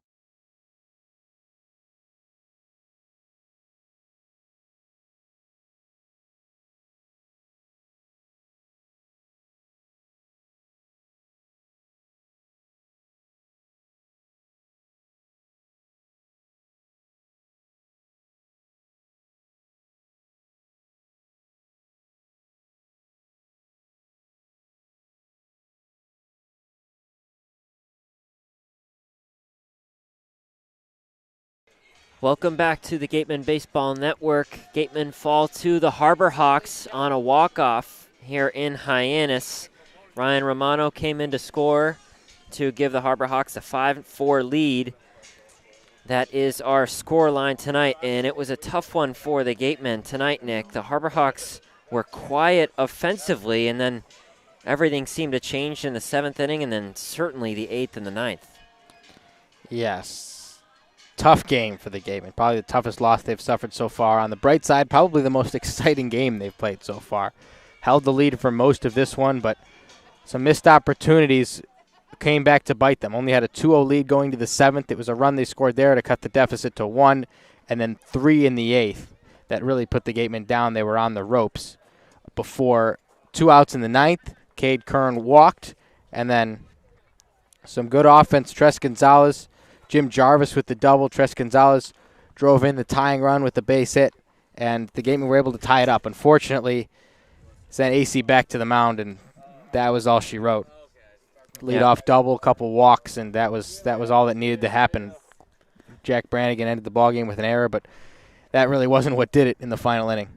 Yeah, it was a really tough 9th inning for the Gatemen, and you're right, Nick, that top of that 9th inning with Kern getting things started with the walk, the double from Jarvis, and the single from Tres Gonzalez. I mean, the 2-out rally, that was huge at the time. I think that's, we've been critical at times, I think, of the situational hitting of the Gatemen, and, I can't think of a better example than that there in the 9th inning. 2 outs, you literally have no choice. You have to score runs, and they put 2 on the board. Certainly a frustrating night for them, but I think that's a good sign. It is a good sign, and especially the way that inning was going. Yohandy Morales struck out. Brannigan came into pinch hit. He also struck out, and everything was going the way of Cooper McKeon, who was dealing through those 2 batters. And then the walk to Cade Kern, of course, put him on first base. And then Jarvis, he came up in the 9th spot after pointing to Kern saying he's going to hit a home run. And I thought Jarvis might have done it for a minute. I was just hoping Jarvis would find a way on base, as he usually does, and then throw it back to the top of the order to give the Gatemen a chance to